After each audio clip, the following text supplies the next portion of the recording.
The snow was falling on Christmas night when my father looked me in the eyes and said, "Get out of my house." My 8-year-old son stood behind me trembling. My 5-year-old daughter gripped my coat, tears streaming down her face. And my mother, the woman who raised me, stood in the doorway and sneered, "Your sister deserves to be here more than you ever will." Then the door slammed shut. In our faces. On Christmas. What they didn't know, what none of them knew, was that just 2 weeks earlier, I had paid $26,000 to save that house from foreclosure. The same house they just threw me out of. The same roof over their heads that exists because of me. But here's what makes this story different from every family drama you've ever heard. My sister didn't just let them believe she paid that money. She posted it on Facebook. She took credit for my sacrifice. She made me look like the failure while she played the hero. And my mother, she knew the truth the entire time. She had the proof in her email. And she deleted it. What my family didn't realize is that I'm not the broke, struggling daughter they always believed I was. I'm not the pushover who stays silent. And I was about to show them exactly who they've been underestimating for 30 years. If you think you know where this story is going, I promise you, you don't. Stay with me until the end, because what I did next changed everything, and they never saw it coming. This is my story. My name is Amanda Torres. I'm 33 years old, and I run a healthcare technology company that serves medical facilities across 3 states. But on that Christmas Eve, standing on my parents' doorstep with my 2 children and a trunk full of homemade dishes, none of that mattered.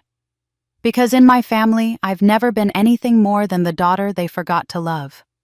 I had told myself this year would be different, that maybe Christmas could feel like the warm family gatherings I saw in movies or read about in books. I'd spent 2 days preparing my mother's favorite green bean casserole, baking fresh rolls, and wrapping presents I knew my parents would never truly appreciate. My son Jake carried a plate of cookies he'd decorated himself, and my daughter Emma clutched a handmade card with, "I love you, Grandma and Grandpa," written in wobbly letters. They were so excited. They had no idea what we were walking into. The front door opened before I could even knock. My sister Sabrina swept out onto the porch like she was making a grand entrance at a gala.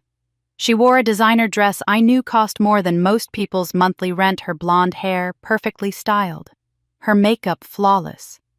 Behind her, my parents rushed forward with open arms. "Sabrina, darling." My mother's face lit up like Christmas morning itself. She pulled my sister into a tight embrace, rocking her back and forth. My father joined in, his eyes actually glistening with emotion. They stayed like that for what felt like an eternity, this perfect trinity of affection I'd never been invited to join. Then my mother's eyes drifted past Sabrina and landed on me. The warmth drained from her face so quickly, I might have imagined it was ever there. "Oh, Amanda, you're here too." Not a question. Not excitement. Just a statement of fact, delivered with the enthusiasm of someone discovering a scratch on their car. My father gave me a curt nod. That was it. No hug, no smile. Just acknowledgement that I existed and was now standing on their property. Jake and Emma pressed closer to my sides, and I felt my daughter's small hand slip into mine. She'd noticed. Of course she'd noticed. Children always do. "Merry Christmas," I said, forcing brightness into my voice. "We brought food and presents." "How thoughtful," my mother said in a tone that made it clear she found it anything but thoughtful. She was already ushering Sabrina inside, arm linked through hers, leaving my father to hold the door open with obvious impatience. We followed them into the warm house that smelled of pine and cinnamon, and I tried to ignore the heaviness settling in my chest. The dining table was set beautifully, candles flickering, the good china laid out. I counted the place settings and felt my stomach drop. 6 chairs, 2 for my parents, 1 for Sabrina, and 3 squeezed together at the far corner of the table. The children's chairs weren't even real dining chairs. They were fold-outs brought up from the basement. Dinner began with my mother announcing that Sabrina had been promoted at her job. Sabrina worked as an administrative assistant at a dental office, but you'd think she'd been named CEO of a Fortune 500 company from the way they celebrated. My father raised his glass. "To our brilliant daughter," he proclaimed, "the little queen of the family." I took a sip of water and said nothing. This was how it always went. As dishes were passed around, my mother turned her attention to me with the kind of look you'd give a disappointing student. "So, Amanda's still doing that computer thing. Your father and I were just saying we don't really understand what you do all day." "I run a healthcare technology company," I said quietly. "We develop software for hospitals and clinics." My mother's face showed no interest whatsoever. "Well, I suppose someone has to do those desk jobs, though it must be difficult raising children while working so much. I worry about Jake and Emma always in daycare." The jab hit exactly where she intended. My children were thriving, happy, well-adjusted. But my mother had a talent for making my every choice sound like a mistake. Sabrina jumped in with a smile that didn't reach her eyes. "At least Amanda has a job, Mom. Remember when she was between positions for 6 months? That must have been so hard." She said it with fake sympathy, but everyone at the table knew what she really meant. She was reminding them of a low point in my life, a time after my divorce, when I was rebuilding everything from scratch. My father cleared his throat. "Yes, well, we all make choices. Some of us make better ones than others." I focused on cutting Emma's turkey, keeping my hands steady, even though they wanted to shake. Jake sat silently beside me, barely touching his food. He was old enough to understand the undercurrents, the way his mother was being treated like an unwelcome guest in her own family. Then it happened. The moment that would change everything. Sabrina reached for the butter and her knife clattered off her plate onto the floor. The sound rang out like a gunshot in the tense room. Without missing a beat, she spun toward Jake. He bumped my arm. He made me drop it. "I didn't." Jake started, his voice small and frightened, but my father was already standing, his face red. "Amanda, can you not control your children? This is exactly what we were talking about. You let them run wild, no discipline, no manners." "He didn't do anything," I said, my voice rising despite my efforts to stay calm. "He's been sitting still this entire meal." "Don't you dare raise your voice at your father," my mother snapped. She turned to Sabrina, touching her arm gently. "Are you all right, sweetheart?" "I'm fine, Mom," Sabrina said, but her eyes gleamed with something that made my blood run cold. She was enjoying this. My father pointed toward the door. "I think it's time for you to leave. You come here, you bring your poorly behaved children, you cause drama." "Dad, please." I tried, but he cut me off. "We don't need this energy in our home. Not on Christmas. Not ever." I looked at my mother, waiting for her to intervene to tell him he was being unreasonable. Instead, she stood up and walked to the door, opening it wide. The cold night air rushed in, carrying snowflakes with it. "Your sister deserves to be here more than you ever will," she said, her voice like ice. "Now leave." I gathered my children their coats, the presents we'd brought that no one had bothered to open. Jake's face was blotchy from holding back tears. Emma was openly crying. As we stepped out into the freezing night, I heard the door slam behind us with such force it seemed to shake the ground. We stood there in the falling snow, my children shivering against me, and I felt my phone buzz in my pocket. I pulled it out with numb fingers and saw the notification on the screen. "Payment confirmed. $26,000. Pacific Trust Lending. R.E. Torres Family Mortgage." The payment I'd made 2 weeks ago to save their house from foreclosure. The house they'd just thrown us out of. The house that only still existed because of me. And in that moment, standing in the cold with my crying children, I realized that everything was about to change. I stood there staring at that notification while snowflakes melted on my screen, and suddenly I couldn't breathe. Not from the cold, though my fingers were already going numb. Not from the shock of being thrown out, though that wound was still raw and bleeding. I couldn't breathe because the cruelty of it all had just crystallized into something so sharp and clear it cut right through me.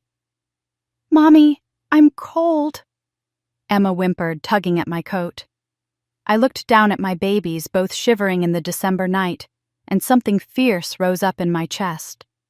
Not anger yet. That would come later. This was something deeper, something that had been dormant for 33 years and was finally waking up. But first I had to get my children somewhere warm. "Let's go to the car, sweethearts," I said, trying to keep my voice steady. "We'll turn the heat on high and have those cookies Jake decorated. Would you like that?" Jake nodded silently, his jaw clenched tight the way boys do when they're trying not to cry in front of their little sisters. He was protecting her. Protecting me. An 8-year-old child trying to be strong because the adults in his life had failed him. That realization made my heart crack even wider. We hurried to my car parked down the street. I got the children settled in the back seat, wrapped them in the emergency blankets I kept in the trunk, and cranked the heat up as high as it would go. Only then did I let myself look at my phone again. $26,000. Transferred on December 10th. 2 weeks and 1 day ago. I remembered that morning like it was burned into my memory. I'd been in my office reviewing quarterly reports when my personal cell phone rang with an unfamiliar number. I almost didn't answer. I get dozens of spam calls every week, and I was busy preparing for a board meeting. But something made me pick up. "Ms. Torres." "This is Jennifer Clark from Pacific Trust Lending. I'm calling regarding the property at 847 Maple Street." My parents' address. My childhood home. "We've been attempting to reach Mr. and Mrs. Torres for several months regarding their delinquent mortgage payments, but they haven't responded to our calls or letters. You're listed as an emergency contact on their file from a previous assistance arrangement 3 years ago." My stomach had dropped. What kind of delinquency are we talking about? 6 months of missed payments, Ms. Torres. We've sent multiple notices. The foreclosure process has already begun. Unless the full amount is paid within 72 hours, the property will be seized and scheduled for auction. 6 months. My parents had been drowning for half a year and never said a word to me. Not a phone call. Not a hint during our stilted monthly conversations when I dutifully called to check in. Nothing. "How much?" I'd asked already, pulling up my bank accounts on my computer screen. $26,000 to bring the account current and halt foreclosure proceedings. I'd transferred the money that afternoon. $26,000 that I'd been saving for Jake's orthodontic work and Emma's eventual private school tuition. Gone in a single wire transfer. And I hadn't hesitated for even a moment, because despite everything, despite the coldness and the criticism and the way they'd always made me feel like I wasn't quite good enough, they were still my parents. This was still the house where I'd grown up, where my children's grandparents lived. How could I let them lose it? But here's the thing I remembered most clearly about that day. After I'd confirmed the transfer, after I'd spoken to the bank representative who assured me the foreclosure would be stopped, I'd sat at my desk with my finger hovering over my mother's contact on my phone. I'd written and deleted 3 different text messages. "Mom, I just paid off your mortgage arrears." Delete. "I took care of the house situation." Delete. "The bank called me about foreclosure, but don't worry, it's handled." Delete. In the end, I'd sent nothing. I told myself it was to protect their dignity, to spare them the embarrassment of their daughter knowing they'd been in such dire financial straits. I told myself they'd be hurt or defensive if they knew I'd found out about their troubles. I told myself that grown adults don't need to advertise their good deeds, that real kindness is done quietly without expectation of recognition or gratitude. But sitting in my car with the heater blowing and my children munching on cookies in the back seat, I wondered if I'd been lying to myself all along. Had I stayed silent out of kindness or out of fear? Fear that even if I told them, even if I laid bare this enormous sacrifice, they still wouldn't see me, still wouldn't acknowledge that I was the one holding everything together while Sabrina got all the praise for doing nothing. I also hadn't told Sabrina. That decision had been more calculated. Sabrina and I had a complicated relationship built on 30 years of her being golden and me being invisible. If I'd told her I'd paid $26,000 to save our parents' house, she would have found a way to make it about her.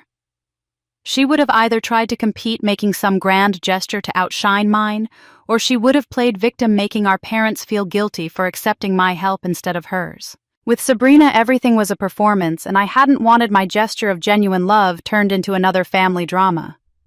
So I'd stayed quiet. I'd let the foreclosure notice disappear like it had never existed. I'd imagined my parents checking their mail one day and finding a letter from the bank saying their account was current, their home was safe. Maybe they'd wonder how it happened. Maybe they'd never even notice, too relieved to ask questions.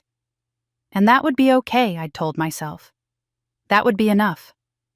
I'd even allowed myself a small fantasy. Maybe this Christmas would be different. Maybe somehow in some way I couldn't quite articulate my act of quiet love would shift something in our family dynamic.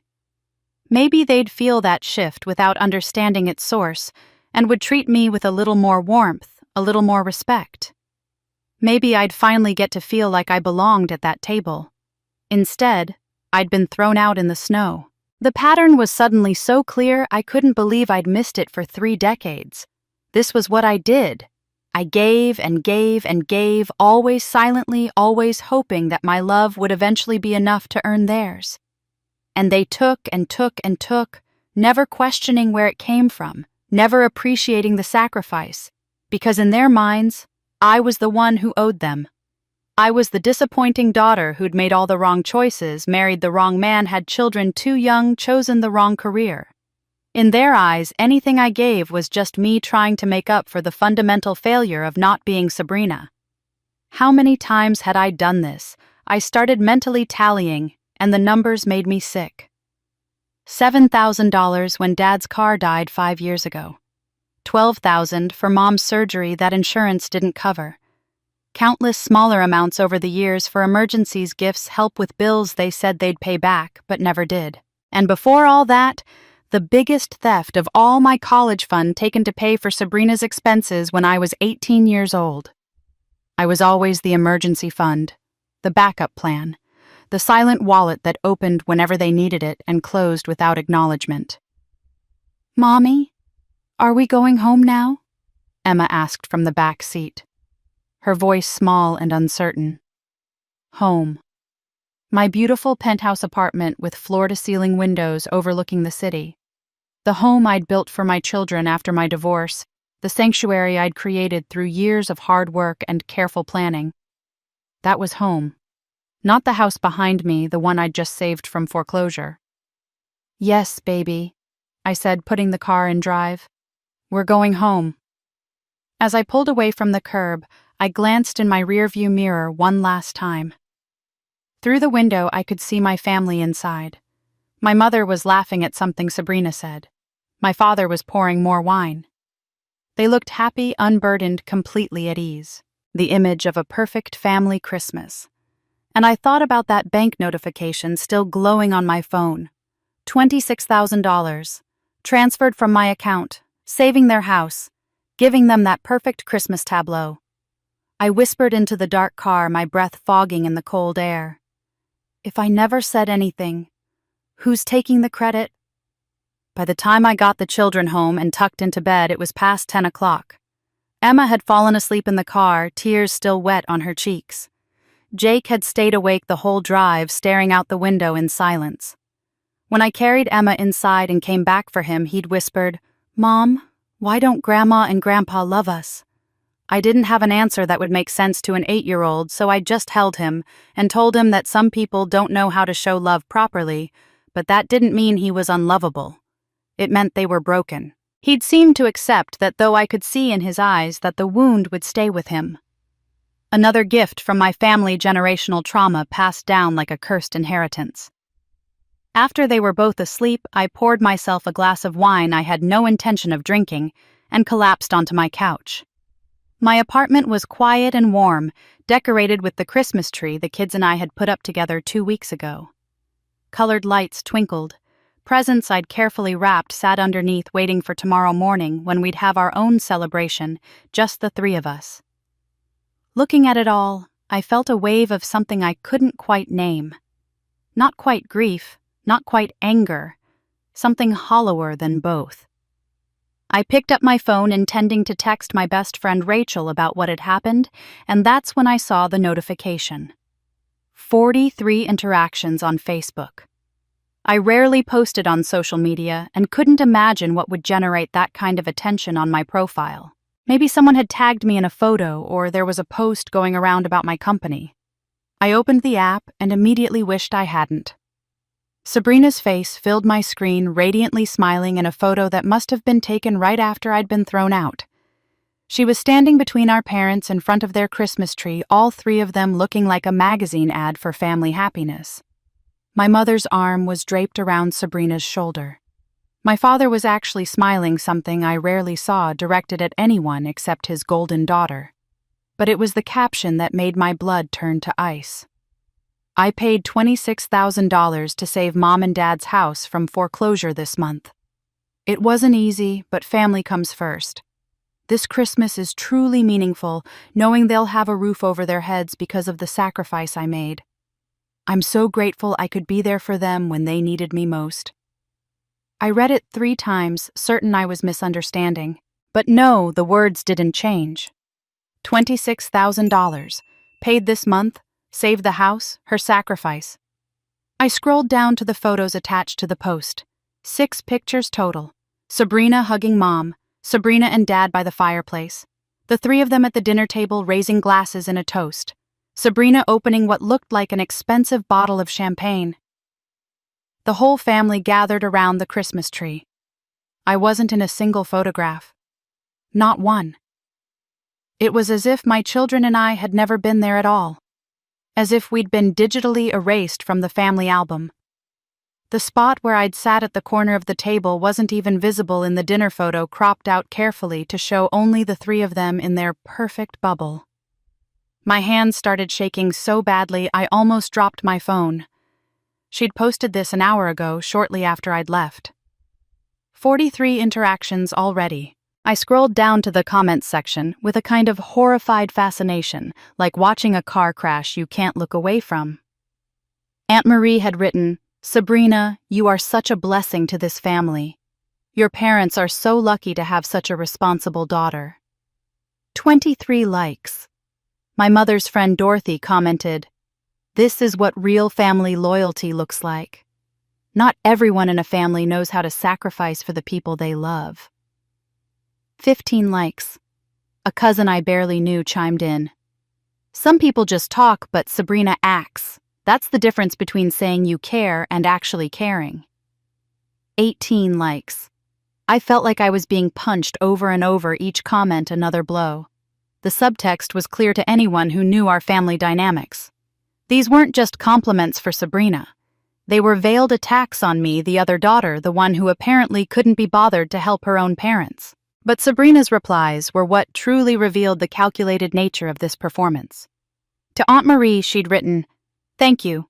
I just do what needs to be done. I've always been the one who carries this family, and I wouldn't have it any other way." To Dorothy, "Exactly.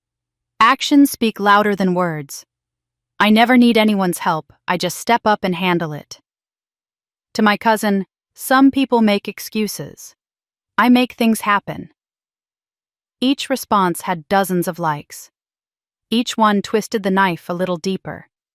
This wasn't just Sabrina taking credit for something she didn't do. This was Sabrina actively destroying my reputation, making sure everyone in our extended family and social circle understood that she was the good daughter and I was the useless one. She was rewriting history in real time, and dozens of people were helping her do it. I scrolled through more comments, each one worse than the last. Someone had written, "I heard Amanda didn't even bring anything to Christmas dinner. So typical." That wasn't true. I'd brought 3 dishes and presents, but the lie was already spreading. Another person commented, "Poor Sabrina carrying the weight of that family on her shoulders while her sister does nothing." My mother had commented too, and seeing her words made me feel physically sick. "We are so blessed to have you, sweetheart. You saved us. We don't know what we'd do without you." 37 likes. Sabrina had replied with a heart emoji and, "I'd do anything for you, Mom." I sat there staring at my phone until the screen blurred. This was beyond sibling rivalry. This was beyond garden variety favoritism. Sabrina had stolen my sacrifice and was parading it publicly like a trophy, and my own mother was validating the lie. Not just validating it, celebrating it. Mom knew that money didn't come from Sabrina. She had to know. But she was playing along either because she believed the lie or because acknowledging the truth would force her to confront how wrong she'd been to throw me out. I thought about commenting about posting the bank receipt proving I'd made the payment. I could blow up this entire lie in seconds. But something stopped me. Maybe it was exhaustion. Maybe it was the tiny voice in my head that said if I defended myself publicly, I'd be accused of making drama of attacking my sister out of jealousy of being petty about money. In my family, I'd learned the truth didn't matter as much as the narrative.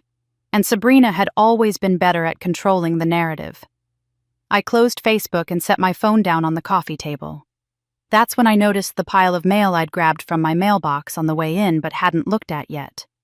Most of it was junk holiday cards, a few bills, but one envelope caught my eye. It was from Pacific Trust Lending addressed to the Torres family at my address. That was odd.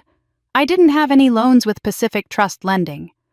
That was the private lender who'd issued my parents' mortgage after they'd refinanced a few years ago. I opened the envelope and found a form letter thanking me for my recent payment and confirming that the account had been brought current. Standard stuff. But there was something else in the envelope, a notice about a secondary loan I didn't recognize. Something about additional financing taken out 6 months ago. I frowned, scanning the document. Why was this coming to my address instead of my parents'? I set it aside, planning to look at it more carefully later when my brain wasn't so fried. Right now, I couldn't process anything more complicated than the betrayal I'd just witnessed online. My phone buzzed. An email notification. I picked it up reluctantly, half expecting more Facebook drama. Instead, it was from Pacific Trust Lending.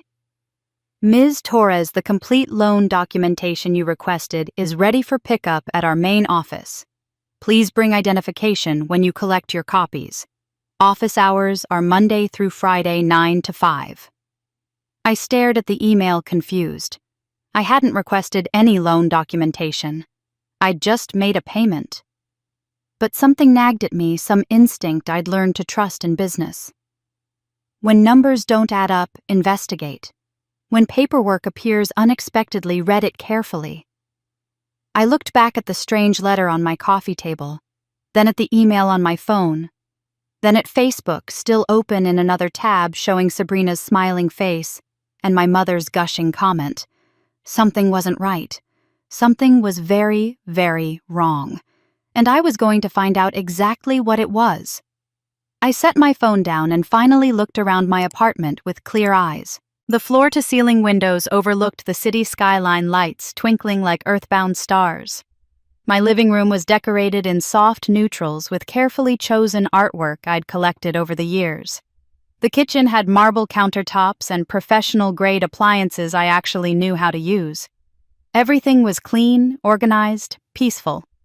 This was the home I'd built for myself and my children after my divorce 4 years ago, and it represented every hard choice and sacrifice I'd made to create a life of stability and beauty.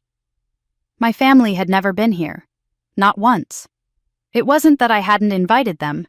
I had exactly one time right after I'd moved in. My mother had made an excuse about the drive being too far. My father had said he didn't like the city. Sabrina had laughed and asked if I was trying to show off, now that I had a fancy apartment. The unspoken message was clear: they didn't want to see evidence that I might be doing well. It disrupted their narrative of me as the struggling, unsuccessful daughter who'd made all the wrong choices. So I'd stopped inviting them. I'd stopped talking about my life entirely. When they asked about work during our monthly phone calls, I'd learned to say, "Fine, same old desk job," and change the subject. It was easier than explaining what I really did, easier than watching their eyes glaze over with disinterest, or worse, suspicion that I was exaggerating my accomplishments. The truth was, I'd deliberately cultivated this separation between my real life and the life my family believed I lived. Part of it was self-protection, yes, but a larger part was a test I'd never admitted to anyone, not even myself, until tonight. I wanted to see if they could love me without my money. If I kept my success hidden, if I appeared to be the failure they'd always believed I was, and I still showed up for every holiday and still answered their calls and still helped them when they needed it, maybe they'd finally see me. Amanda. Just Amanda. Not Amanda, the successful CEO who might be useful, but Amanda, their daughter, who loved them despite everything. That test had failed spectacularly tonight. My laptop sat open on my desk in the corner, and I walked over to it almost on autopilot. The screen had gone dark, but when I touched the mouse, it blazed back to life. My email inbox showed 127 unread messages. I'd been ignoring work correspondence all day to prepare for Christmas, but now I scrolled through them with a strange sense of detachment, as if reading someone else's life story. One email was flagged urgent from my business partner, Marcus. Amanda, the Henderson Medical Group deal closed this afternoon. $4.2 million 3-year contract. This is the biggest one yet. Call me when you can. We need to discuss the hiring timeline for the new development team. Congratulations. We did it. $4.2 million. I read the number twice, then sat back in my chair and almost laughed at the absurdity of it all.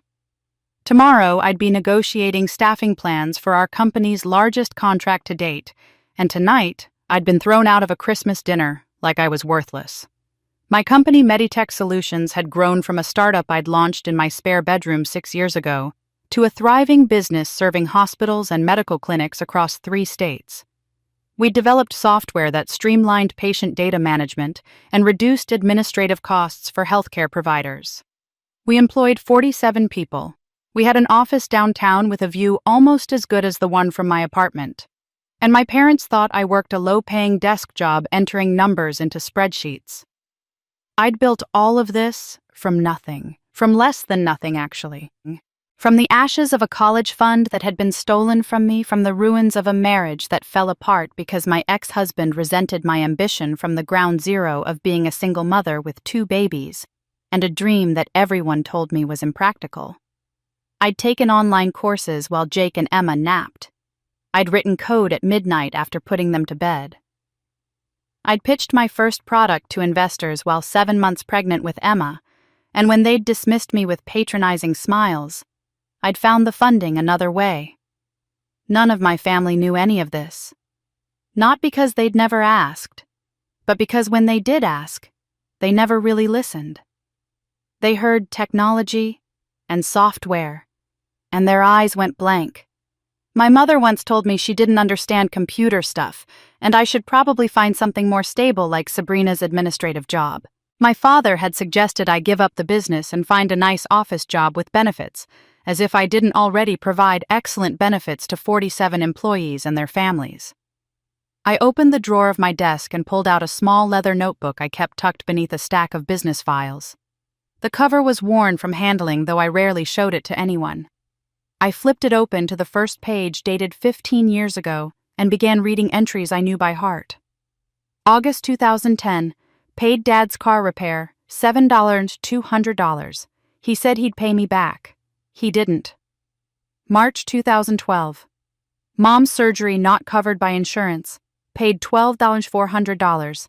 She cried and thanked me, never mentioned it again. July 2014, Sabrina's credit card debt from emergency medical bills, paid $18,000. Found out later it was shopping debt. She never acknowledged it. November 2015, parents' property tax overdue facing liens, paid $5,800. They said I was making too big a deal about being thanked. Page after page of entries, each one a carefully documented record of money I'd given, loans I'd made that were never repaid, emergencies I'd solved that were immediately forgotten. I'd started keeping the notebook after the 3rd time my father had claimed he couldn't remember borrowing money from me. At first, it was just practical record-keeping. Over time, it became something else. Evidence. Proof that I wasn't crazy, that I wasn't imagining the pattern of give and take that defined my relationship with my family. I flipped to the back of the notebook where I'd totaled everything last month. $207,450. Over 15 years, not counting smaller gifts and expenses I hadn't bothered tracking. The number had stunned me when I'd calculated it sitting at the same desk on a quiet Sunday afternoon. That was a house down payment. That was 4 years of college tuition. That was a retirement fund. That was a life I'd given away in pieces, hoping each piece would somehow add up to love. And tonight, Sabrina had stood in front of her phone camera and claimed credit for $26,000 she never paid, while my mother smiled and called her a blessing. I closed the notebook and put it back in the drawer, but my hand brushed against something else. A manila folder I kept pushed to the back behind the business files and tax documents. My stomach tightened as I pulled it out. The label written in my 18-year-old handwriting read, "College Fund, Amanda Torres." I shouldn't have opened it.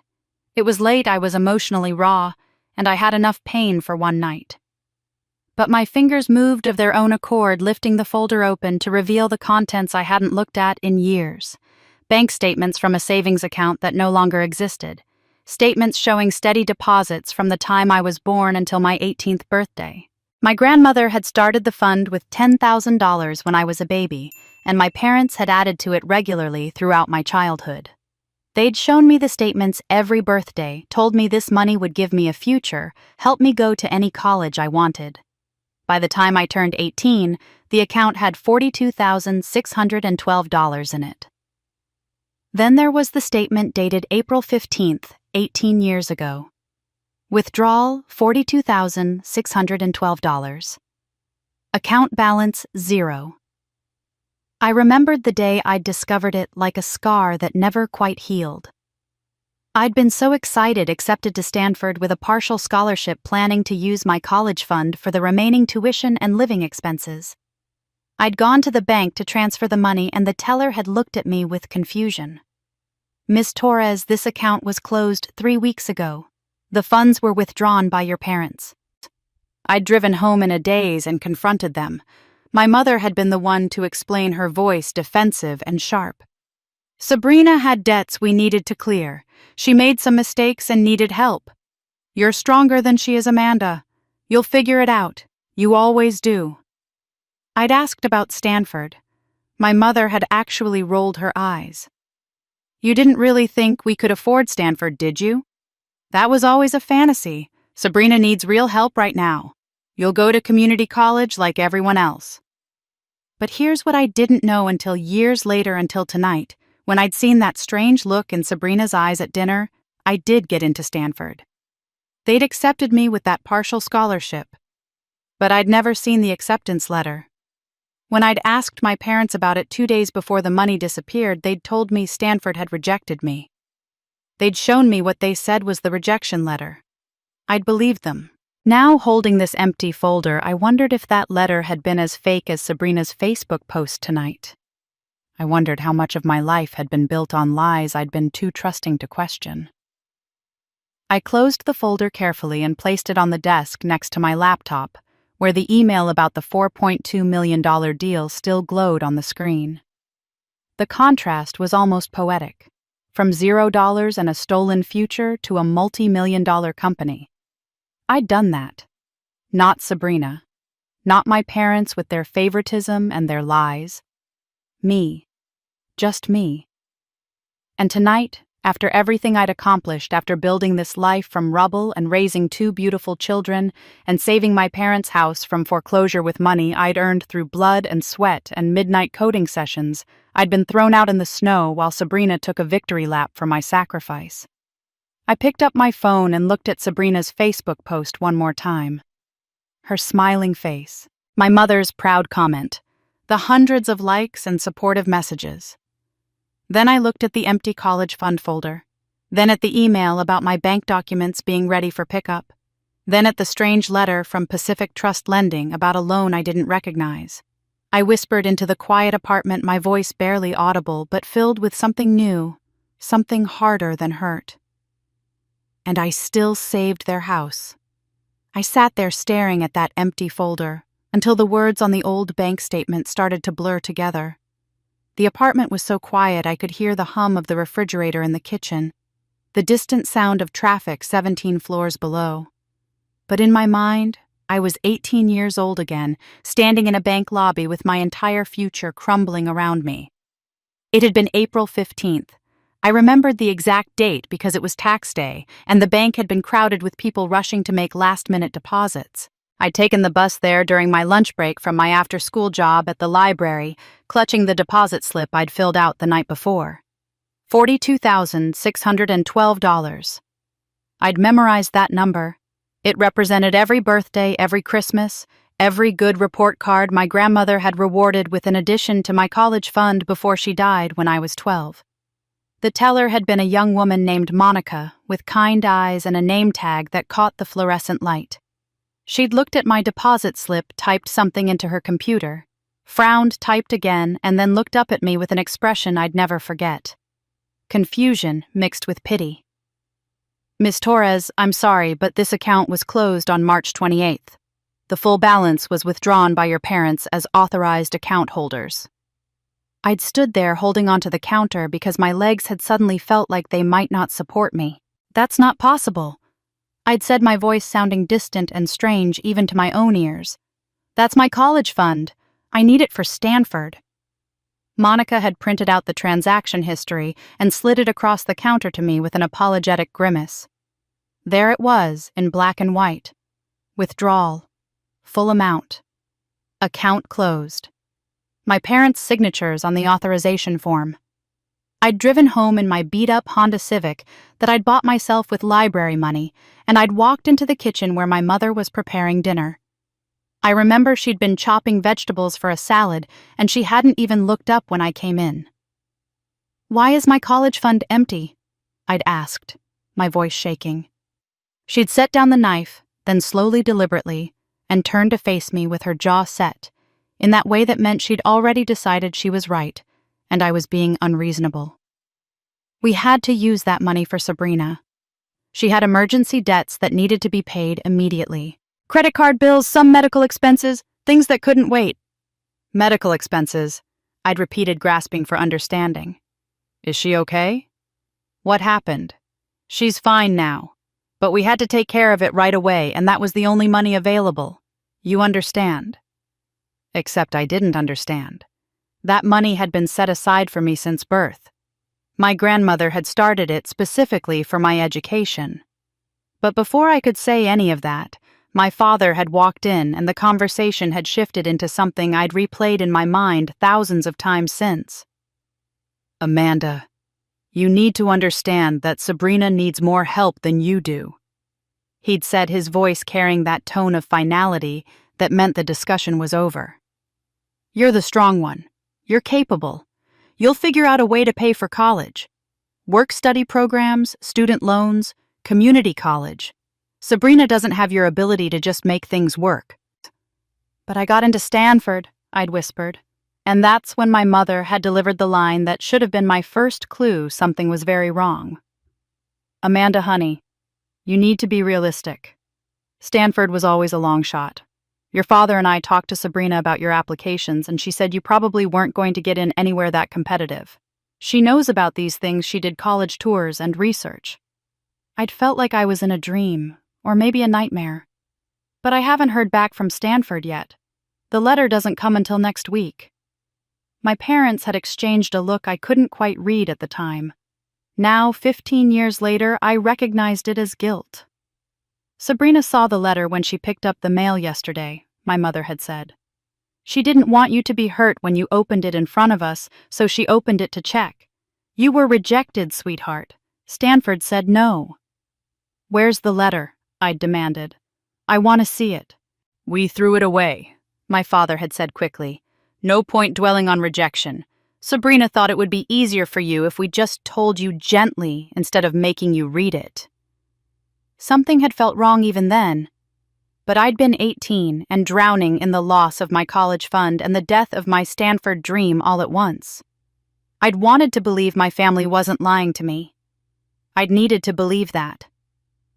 So when Sabrina came home that evening and hugged me and said she was sorry I didn't get in and that Stanford wasn't for everyone anyway, I'd believed her too. 3 days later, I'd registered for classes at the local community college. The tuition was affordable enough that I could pay it with my library job if I added more hours. My parents had seemed relieved. My mother had actually said I was being very mature about this, and that community college was probably better for someone like me anyway. Meanwhile, Sabrina had been enrolled in a prestigious private university 3 states away. I'd watched them pack up her car with new bedding and supplies they'd bought at expensive stores. I'd watched my mother cry happy tears at Sabrina's going-away dinner. I'd watched my father slip Sabrina a credit card for emergencies and tell her not to worry about money, that they'd handle everything. I'd worked 40 hours a week at the library and taken a full course load at community college. I'd studied in the break room on my lunch hours and stayed up until 2 in the morning writing papers after my shifts ended. I transferred to a state university after 2 years, paid my own way through with student loans and work-study programs, and graduated with honors, while Sabrina dropped out of her prestigious program after 6 months because she said it wasn't the right fit for her. When Sabrina came home, my parents had thrown her a welcome party. They'd said she was brave for trying, and that not everyone is cut out for university life, and that she'd find her path eventually. She'd moved back into her childhood bedroom, the one next to mine, and lived there rent-free while I'd been sleeping on a friend's couch and eating ramen noodles to afford textbooks. Nobody ever said Sabrina was the strong one who could figure it out. Nobody ever told her that failure was a learning opportunity she should handle on her own. The rules that applied to me never applied to her, and I'd spent years believing that was just how families worked. Some children needed more help than others. Some were naturally more capable of handling hardship. But sitting in my apartment 15 years later, looking at that empty folder and thinking about the Facebook post where Sabrina claimed credit for money she never paid, a new thought crystallized with the clarity of ice. What if the Stanford letter had never said I was rejected? What if Sabrina had lied about opening it? What if she'd hidden my acceptance, showed my parents a fake rejection letter? And I'd believed the lie because I'd trusted my own sister not to sabotage my entire future. I thought about how convenient it had been, how the letter had supposedly arrived just days after my college fund disappeared, how I'd never actually seen it myself, how Sabrina had been the one to break the news to my parents, how quickly they'd dismissed my future and focused on hers. I thought about the pattern I'd documented in my leather notebook. $200,000 over 15 years. Sabrina taking credit tonight for my $26,000. The forged signature on loan documents I didn't recognize. The lies upon lies upon lies. I closed the folder slowly and set it down next to my laptop. My hands were steady now, steadier than they'd been all night. Something was shifting inside me, some fundamental understanding of who I'd been allowing myself to be versus who I actually was. I whispered into the darkness, not a question this time, but a statement of fact that demanded investigation. What if she lied about Stanford too? I didn't sleep that night. I sat at my desk until the sky outside my windows turned from black to deep blue to the pale gray of dawn, staring at that empty college fund folder and thinking about all the ways a person can be erased from their own life. By the time I heard small footsteps padding down the hallway, I'd been awake for 26 hours straight, but my mind had never been clearer. Jake appeared in my doorway first, still wearing his pajamas, his hair sticking up in the back the way it always did when he slept. He looked so small standing there, so young, even though he tried so hard to be grown up most of the time. He walked over to me slowly, cautiously, as if approaching something fragile that might shatter. "Mom." His voice was barely above a whisper. "Can I ask you something?" I closed my laptop and turned my chair to face him, fully opening my arms. He climbed into my lap even though he was getting too big for it, his legs dangling awkwardly, and I wrapped my arms around him the way I had when he was a toddler having nightmares. "You can ask me anything, baby." He was quiet for a long moment, his face pressed against my shoulder, and I felt his body tense with the effort of forming words he didn't want to say. When he finally spoke, his voice cracked. "Did Grandpa hate us? Why did he yell at me like that?" I didn't bump Aunt Sabrina. I was sitting still, I promise I was sitting still." The words hit me like a physical blow, stealing my breath. I'd spent all night thinking about Stanford and stolen money and patterns of betrayal, but I'd somehow convinced myself that Jake and Emma were too young to really understand what had happened at dinner. I'd told myself they'd forget it, quickly move on the way children do. But children don't forget rejection. They carry it in their bones. I knew because I was still carrying mine. "Oh, sweetheart." I held him tighter, feeling his small body trembling. "Grandpa doesn't hate you. You didn't do anything wrong. Not a single thing. What happened last night had nothing to do with you or your behavior." "Then why did he yell? Why did they make us leave?" His voice broke on the last word, and I felt hot tears soaking through my shirt. "Emma cried all the way home. She thinks Grandma doesn't love her." I closed my eyes against my own tears. This was exactly what I'd feared, exactly what I'd spent 18 years trying to prevent. I'd subjected myself to my family's coldness year after year, accepting their contempt and their favoritism and their casual cruelty because I'd believed that somehow, if I just kept showing up, if I just kept trying, they'd eventually extend some warmth to my children, even if they couldn't extend it to me. I'd been willing to be the sacrifice if it meant Jake and Emma could have grandparents who loved them. But I'd been wrong. Dysfunction doesn't skip generations. It spreads like a disease, infecting everyone it touches. My parents had taught me I was less valuable than Sabrina, and now they were teaching my children that same poisonous lesson. The cycle I'd thought I could manage by enduring it alone had already begun wrapping itself around my babies. Emma appeared in the doorway, then her favorite stuffed bunny dragging on the floor behind her, her eyes swollen from crying. She looked at Jake in my lap, and her face crumpled. "Mommy!" I reached out my other arm, and she ran to me, climbing up so that I had both of them in my lap, their warm bodies pressed against mine, their tears mixing with my own. Emma's voice was so small when she spoke that I had to strain to hear her. "Mom, do they love us?"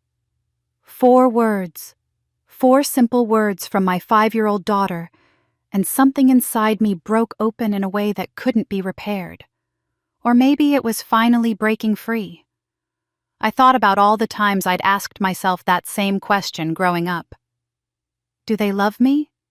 And I thought about all the ways I'd convinced myself the answer was yes. They just showed it differently. They just had trouble expressing it.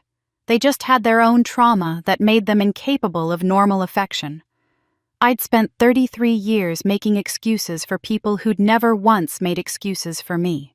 "Yes, baby, they love you," I said, because what else could I say to a 5-year-old? But then I added something I'd never said out loud before, something I was just beginning to understand myself. But sometimes people don't know how to show love in healthy ways. Sometimes people are so broken inside that their love comes out wrong and it hurts instead of helps. That's not your fault. That's not something you did or didn't do. That's about them, not you. Jake pulled back to look at my face, his eyes red-rimmed but searching. "Are we going to go back there?" It was the question I'd been avoiding since we'd left that house in the snow. My first instinct was to say yes, of course, because that's what I'd always done. I went back. I called on birthdays and holidays. I showed up for dinners even when I knew I'd be treated like an afterthought.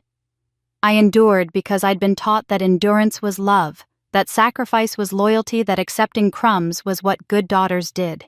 But looking at my children's faces, seeing the confusion and hurt reflected in their eyes, I finally understood something that should have been obvious years ago. This wasn't just about me anymore. Maybe it never had been.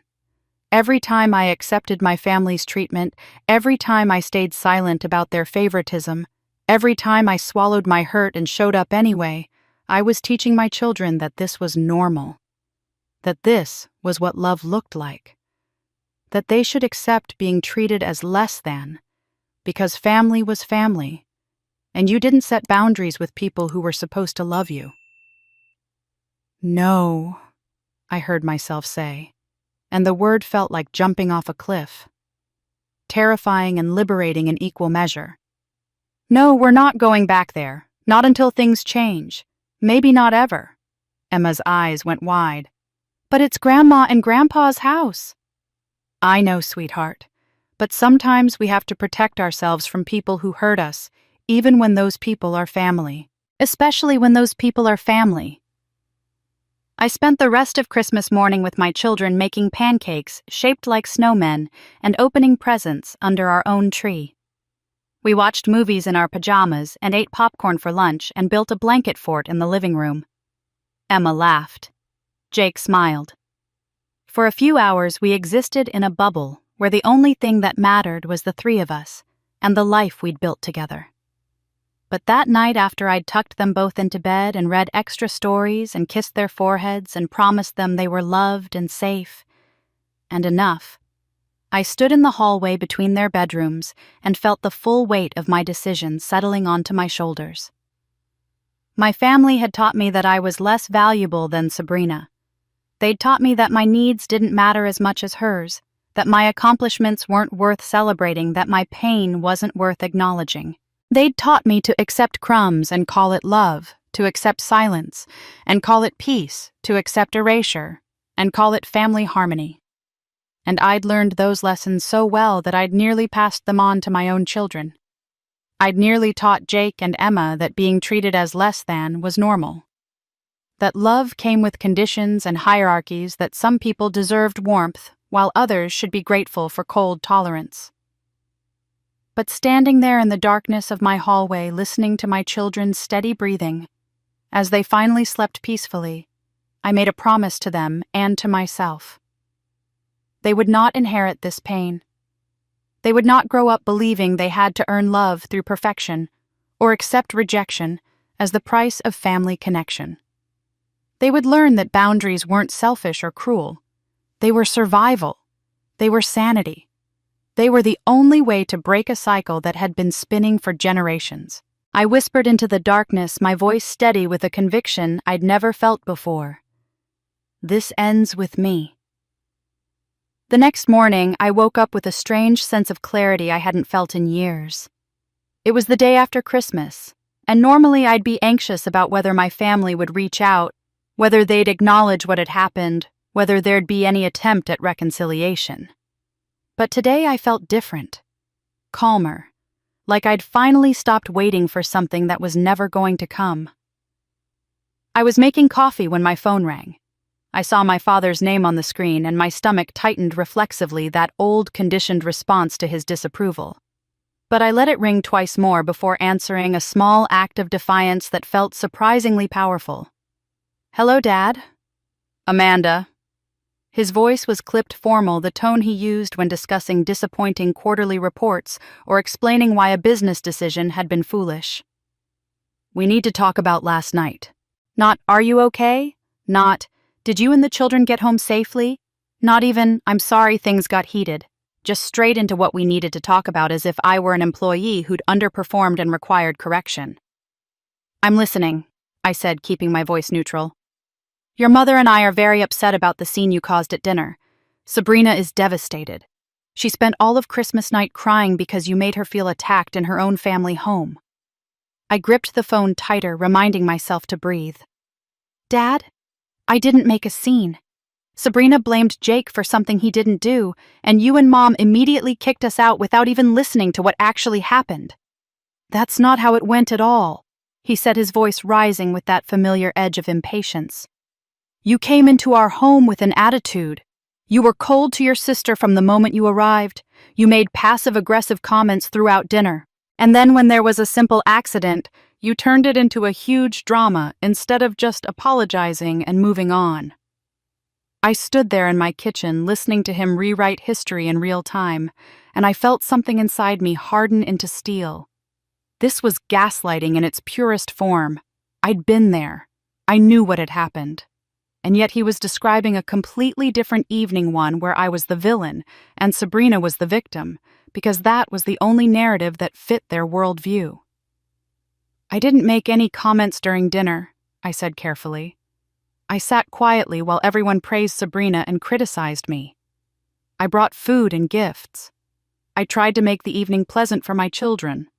And then we were thrown out into the snow on Christmas night." "You're being dramatic," my father said, and I could hear him dismissing my words before I'd even finished speaking. It was a light snow. You have a car. You're fine. What's not fine is how you've hurt your sister's feelings and ruined what should have been a beautiful family holiday. Dad, did you even check if we got home okay? Did you wonder if the children were upset? There was a pause, but not the kind that suggested he was reflecting on his behavior. It was the pause of someone annoyed at being questioned. Of course you got home okay. You're a grown woman. You don't need us to check on you for every little thing. Every little thing. Being thrown out of a family dinner on Christmas was a little thing. My son being falsely accused was a little thing. My daughter crying herself to sleep was a little thing. Everything that happened to me and my children was always a little thing never worthy of real concern or apology. What I need from you, my father continued, his voice taking on that authoritative tone he used when delivering ultimatums, is for you to call your sister and apologize. Tell her you overreacted. Tell her you're sorry for making Christmas about your drama instead of about family. Make this right, Amanda. The audacity of it stole my breath. You want me to apologize to Sabrina for what exactly? For ruining Christmas. For making everything about yourself. For creating conflict where there didn't need to be any. You know how sensitive your sister is. She was trying to do something wonderful for this family, and you couldn't stand not being the center of attention for once. Something in his phrasing caught my attention. What do you mean she was trying to do something wonderful? You know exactly what I mean. She saved our house, Amanda. She paid $26,000 out of her own pocket to keep us from losing everything. She sacrificed for this family, and you can't even be happy for her. You can't even acknowledge what an amazing daughter she is. My hand tightened on the phone until my knuckles went white. Dad, how do you know Sabrina paid that money? Because she told us, he said, as if the answer were obvious. She showed us the proof. She's been planning this for months, saving up, making sure we'd be taken care of. That's what real love looks like, Amanda. That's what real sacrifice looks like. Did you see bank statements? Did you see her actual records of the transfer? We don't need to see statements. Sabrina would never lie to us about something this important. She never lies, Amanda. That's the difference between you two. She's honest and straightforward, and you've always been the one making excuses and creating drama. There it was, the core belief that had shaped every interaction in my family for 3 decades. Sabrina never lies. Sabrina is truthful. Sabrina is the good daughter. And I, by default, am the unreliable one, the dramatic one, the one whose word carries no weight, because I've already been judged and found wanting. What if I told you I'm the one who paid that money? I said quietly. My father laughed. It was a short, sharp sound devoid of humor. Amanda, please. You don't have that kind of money. You work a desk job. Sabrina has been very successful in her career. She's the one with the resources to help. I know you want to compete with your sister, but making up stories to take credit for her generosity is a new low even for you. Even for you. As if I had a history of lying, of stealing credit, of making up elaborate stories. As if the 33 years of my life could be summarized as a series of disappointments and deceptions. I transferred $26,000 to Pacific Trust Lending on December 10th. I said, my voice steady, despite the rage building in my chest. I received a call from the bank about the foreclosure. They contacted me because I'm listed as an emergency contact from previous financial assistance I've provided. I made the payment from my personal account. I have the bank statements to prove it. Then Sabrina must have reimbursed you, my father said without missing a beat. She probably paid you back, and then made the real payment to the bank. Either way, she's the one who solved the problem. She's the one who took responsibility. I closed my eyes, amazed at how quickly he could reconstruct reality to maintain his preferred narrative. Even confronted with the possibility that he was wrong, he immediately invented an explanation that kept Sabrina as the hero and reduced me to a supporting role at best. Dad, Sabrina didn't pay me back because Sabrina didn't know I made the payment. I did it quietly. I didn't tell anyone because I didn't want you to feel embarrassed about needing help. This conversation is getting ridiculous, my father said, his voice hardening. I'm not going to stand here and listen to you attack your sister out of jealousy. If you want to make things right with this family, you'll apologize to Sabrina. If you don't, then maybe it's better if you stay away for a while until you can behave like an adult. There was a long pause, then longer than any pause my father had ever taken in a conversation with me. I could hear him breathing on the other end of the line, could almost feel him wanting to say something else. It was unusual for him, this moment of hesitation. My father was never uncertain, never conflicted. He made pronouncements and expected compliance. "Dad," I said into the silence. "Just—" His voice was different, suddenly quieter, almost weary. "Just fix this, Amanda. Please." The please caught me off guard. I couldn't remember the last time my father had said please to me about anything. But before I could respond, before I could process what that moment of vulnerability might mean, I heard myself say the words that would change everything. "What if I can prove you wrong?" The line went dead. I stared at my phone screen for a long moment after my father hung up. The silence in my apartment felt different now, charged with purpose instead of pain. What if I can prove you wrong? The question hung in the air like a challenge, and for the first time in my life I was ready to meet it head on. I called my neighbor Mrs. Chen, a retired teacher who adored Jake and Emma, and asked if she could watch them for a few hours. Within 30 minutes, I was in my car driving toward the Pacific Trust lending office downtown. The email they'd sent said my requested documents were ready for pickup, though I still didn't understand why I'd supposedly requested anything.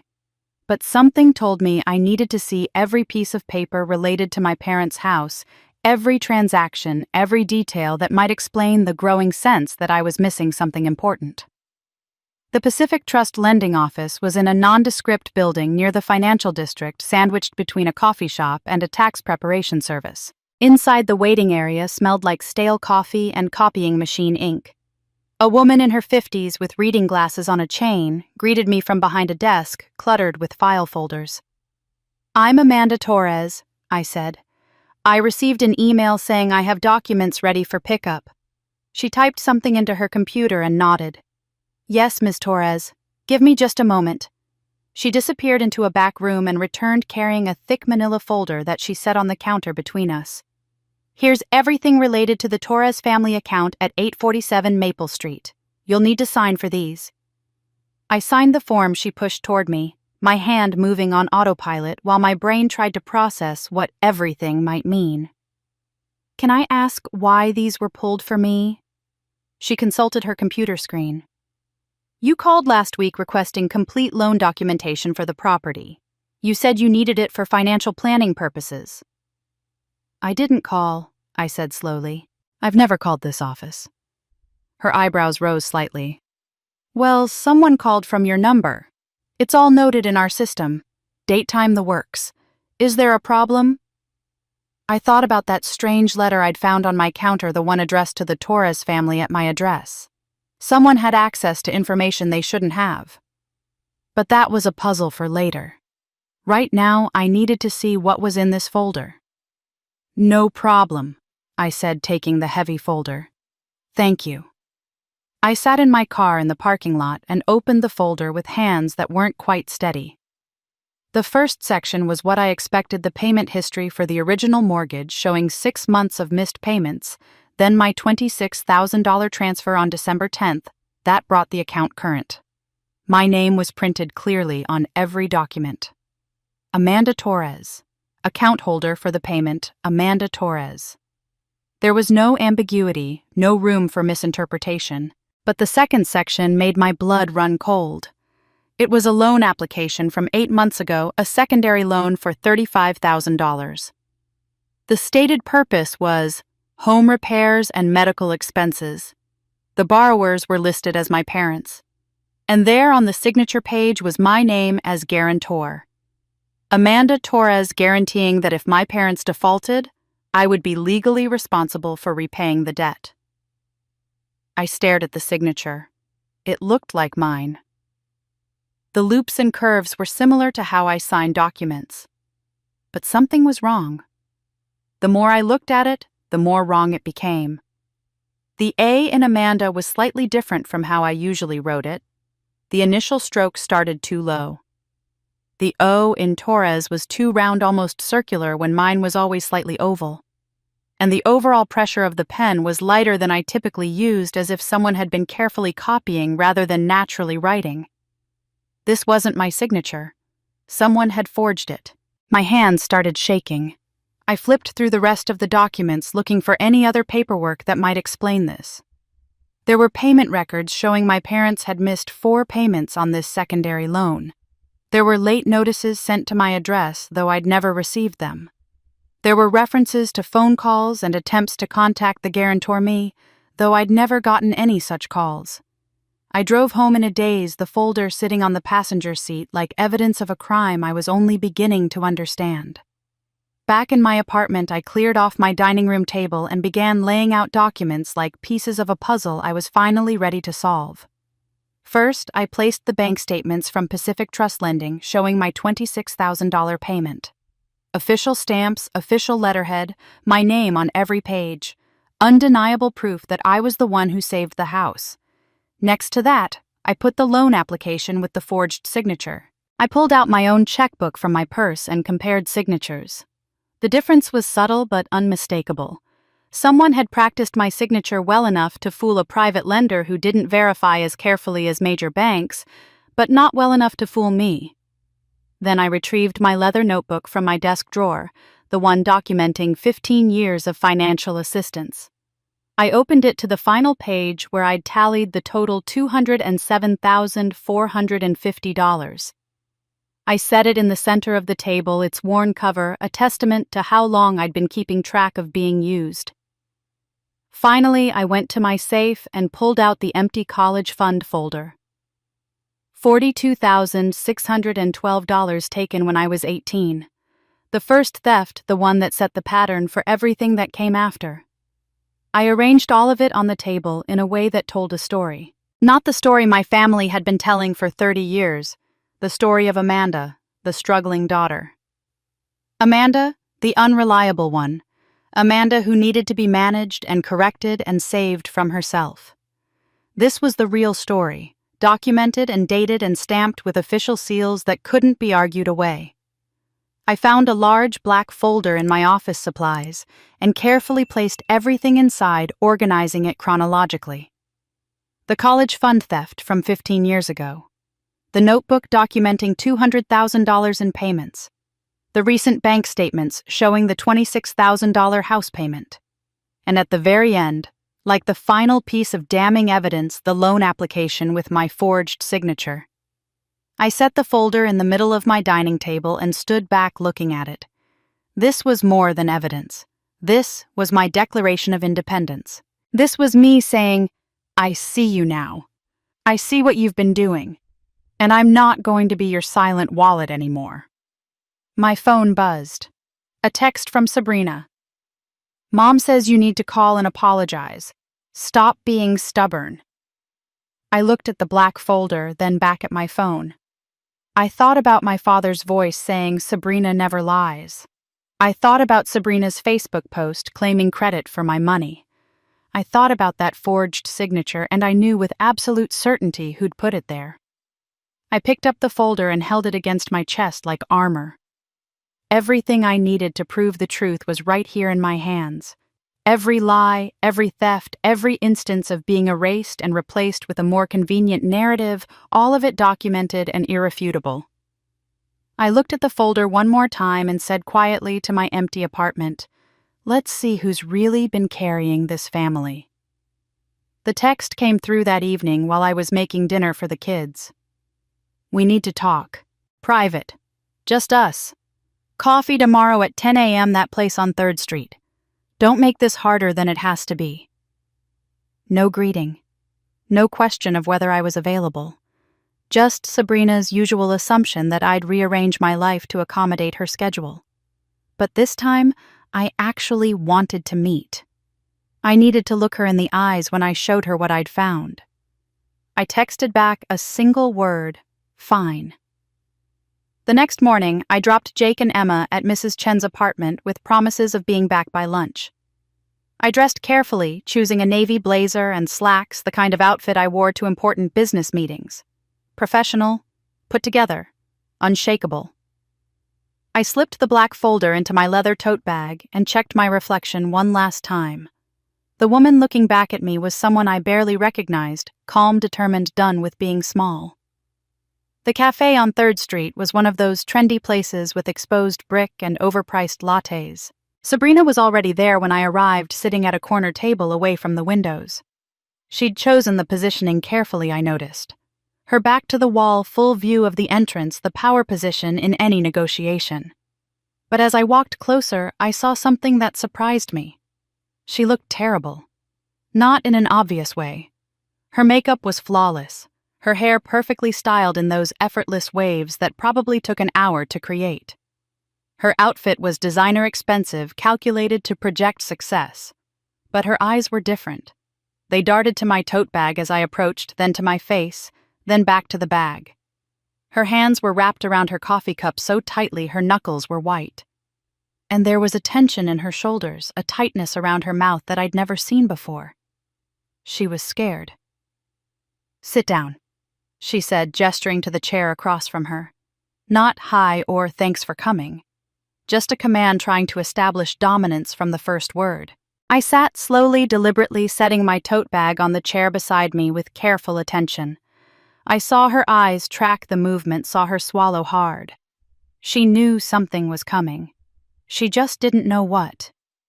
"So," Sabrina said, her voice artificially bright, "I think we need to clear the air about Christmas.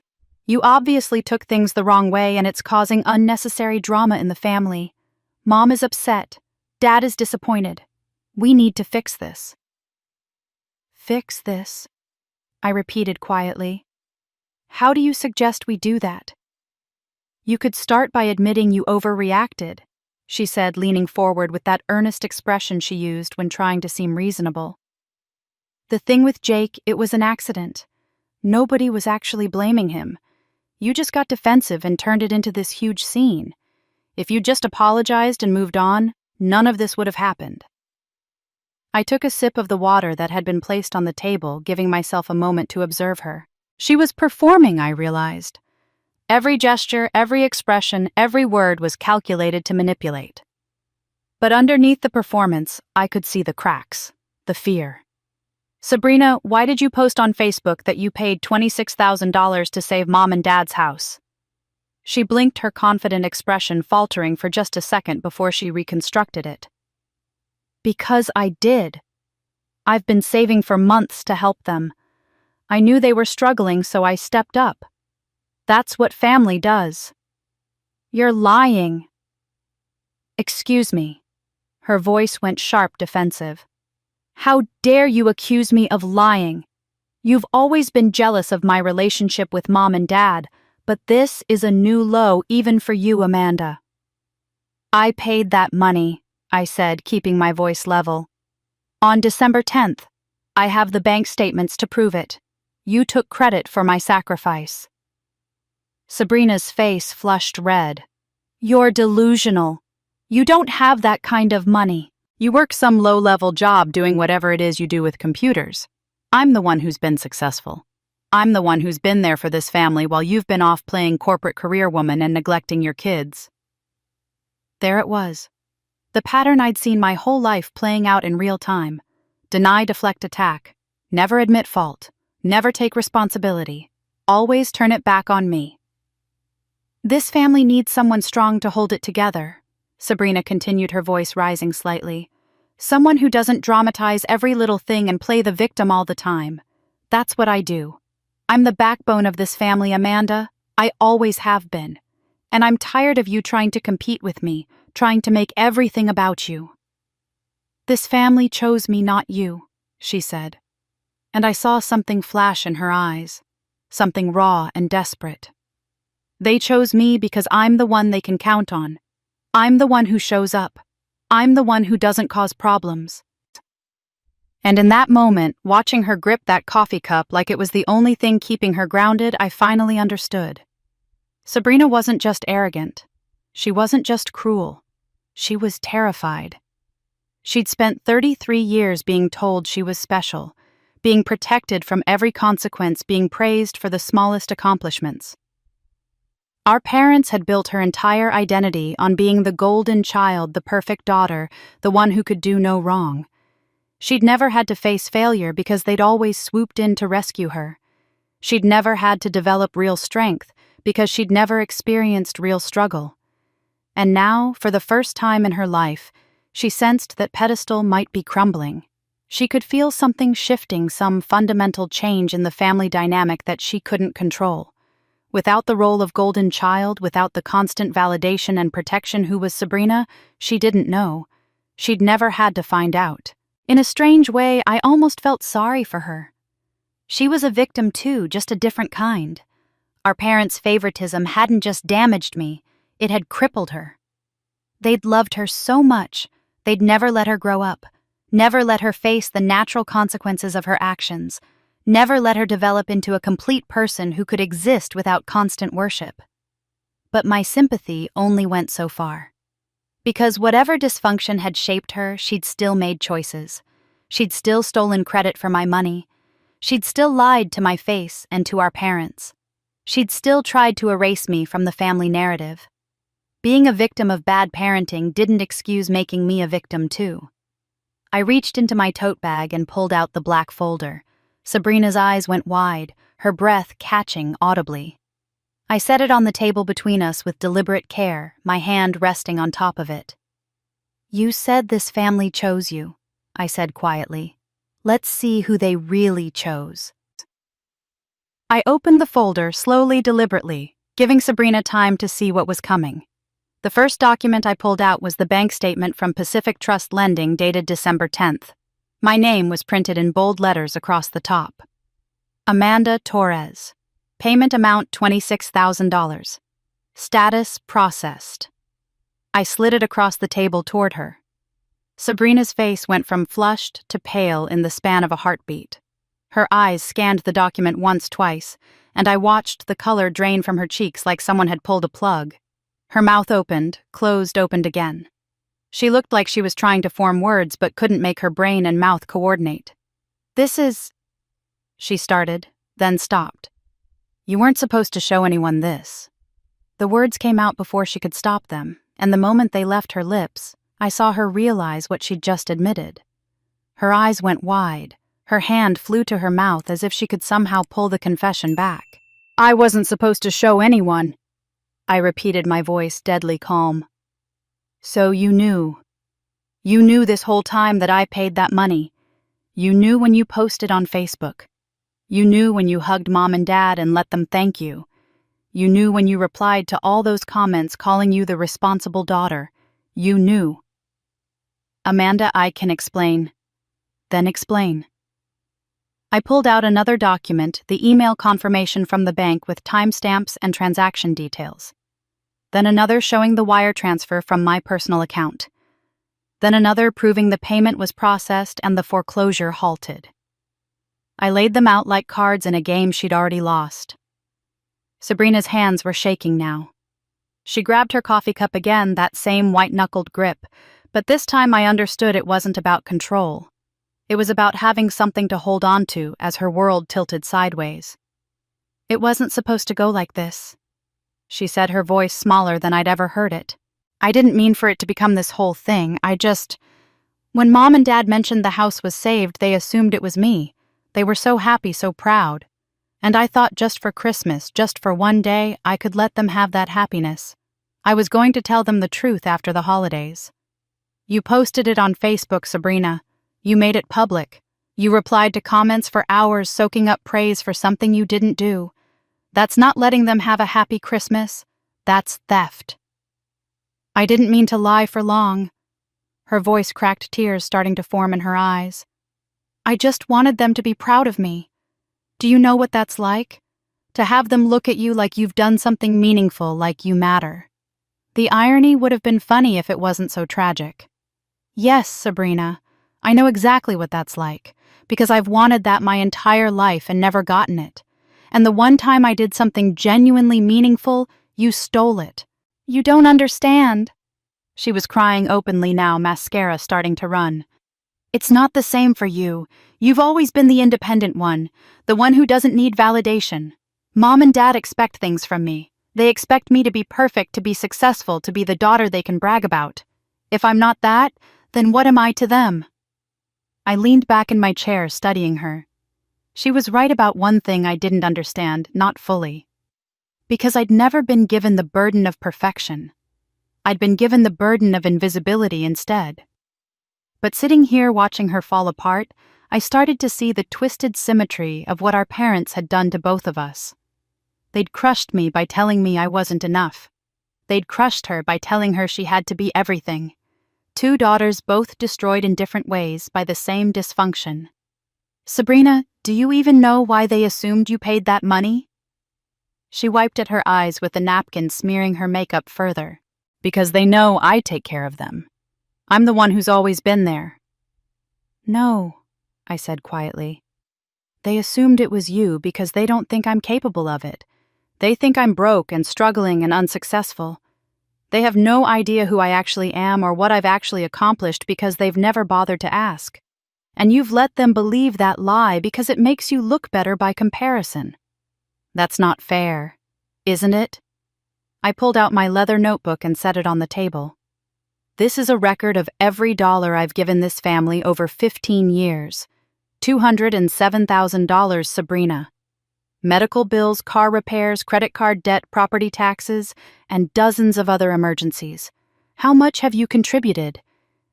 She stared at the notebook like it was a snake that might strike. "I don't have that kind of money." Neither did I at first. I built it. I worked for it.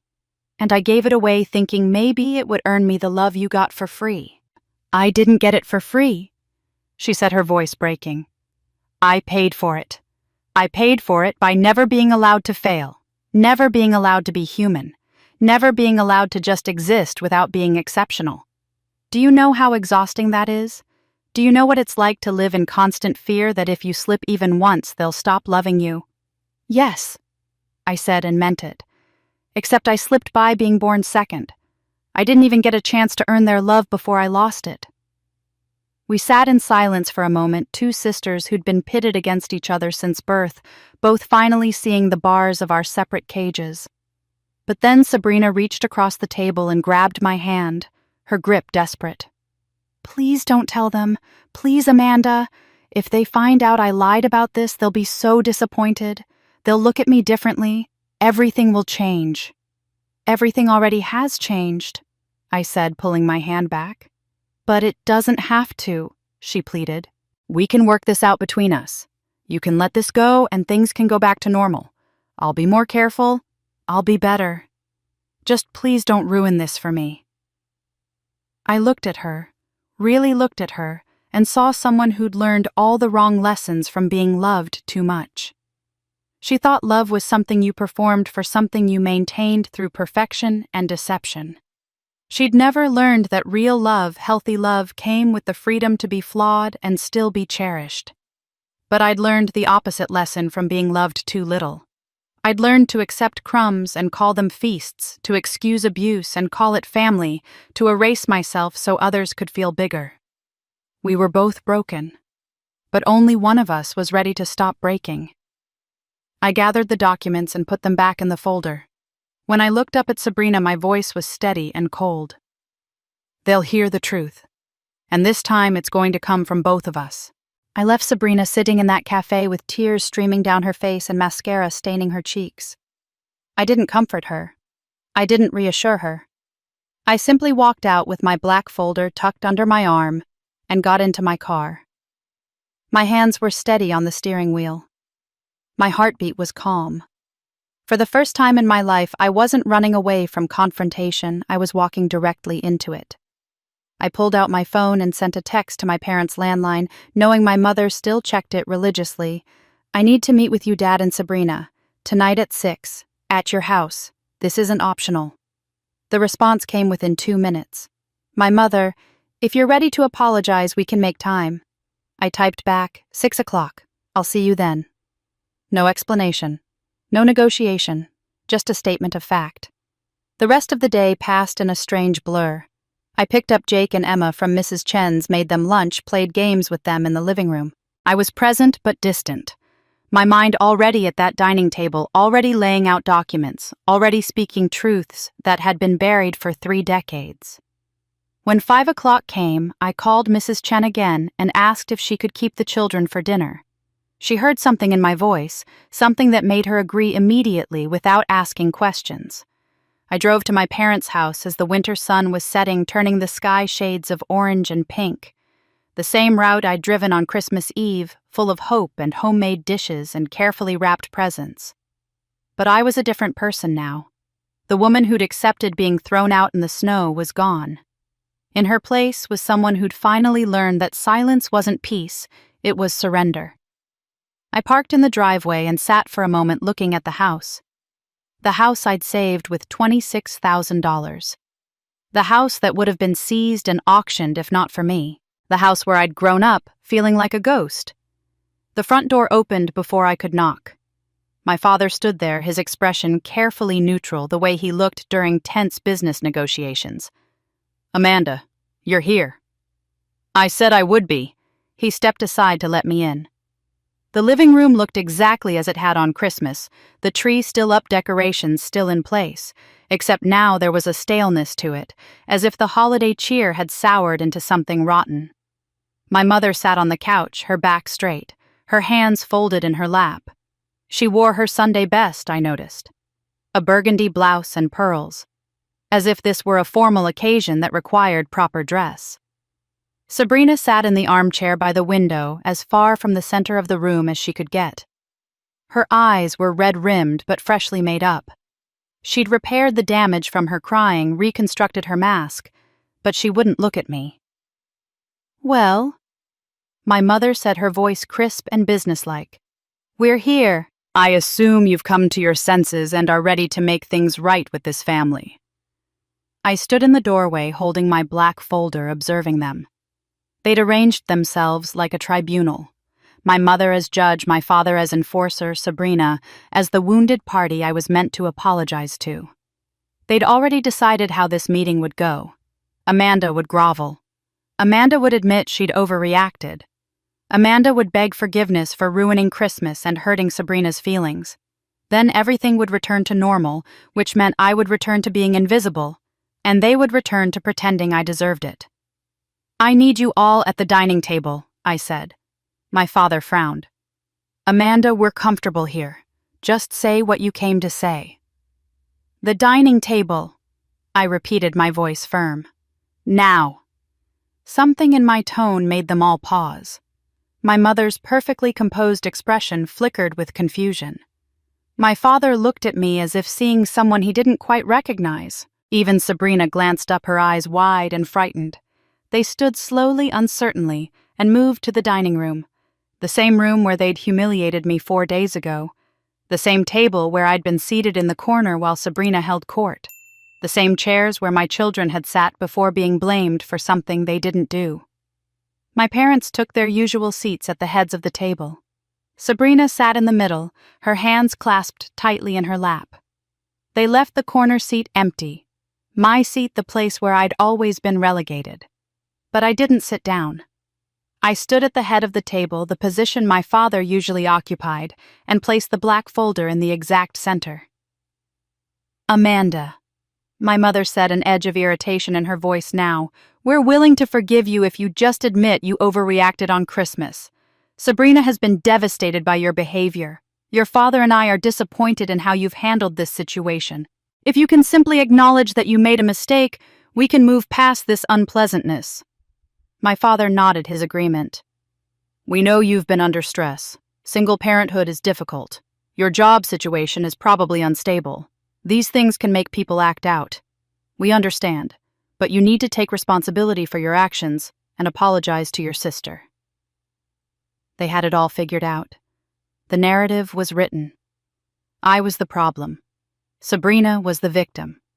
They were the benevolent parents willing to forgive their wayward daughter if only she would humble herself and admit her failings. I looked at each of them in turn. My mother with her judgmental eyes and pursed lips. my father with his disappointed frown. Sabrina staring at the table, unable to meet my gaze. 33 years of this. 33 years of being told I was wrong. I was the problem. I was the one who needed to change. I opened the black folder with steady hands. "We will talk like adults today," I said, and my voice carried a weight I'd never allowed it to have before. Not anger, not pleading, just absolute certainty. For the first time in this family, we are going to discuss truth instead of comfortable lies. We are going to look at evidence instead of convenient assumptions. And we are going to face what's really been happening in this house for my entire life. The atmosphere in the room shifted. The air felt heavier, thicker. My mother's mouth opened to interrupt, to take control back, but I continued before she could speak. "You've already decided I came here to apologize. You've already decided I'm the one who needs to make things right. You've already decided the story before hearing any evidence." I pulled out the first document and held it up. "But this isn't a story. These are facts, and you're going to sit there and look at every single one." I slid the stack of papers toward my parents, the documents fanning out across the table between us. "Start with page 1. My father picked up the first document with the careful precision of someone handling something that might explode. It was the bank statement from Pacific Trust Lending dated December 10th, showing the payment that stopped the foreclosure. He held it close to his face, reading every line, and I watched his expression shift from skepticism to confusion. "This has your name on it," he said slowly, as if the words didn't make sense in his mouth. "Yes." "It says you paid $26,000. "Yes." He flipped to the next page. Another statement. Another payment from years ago. Then another. Each one with my name printed clearly in the account holder section, each one showing money transferred from Amanda Torres to various accounts belonging to my parents or connected to their expenses. My mother leaned over to read alongside him, her finger tracing the lines of text, as if searching for some hidden explanation that would make this make sense within her understanding of reality. She turned to the next page, then the next, her movements becoming faster, more agitated. "I don't understand," she said, looking up at me with something I couldn't quite identify in her eyes. "These statements show payments going back years. 5,000 here, 12,000 there, 7,000. What is this?" "Those are records of every time I've paid for something for this family.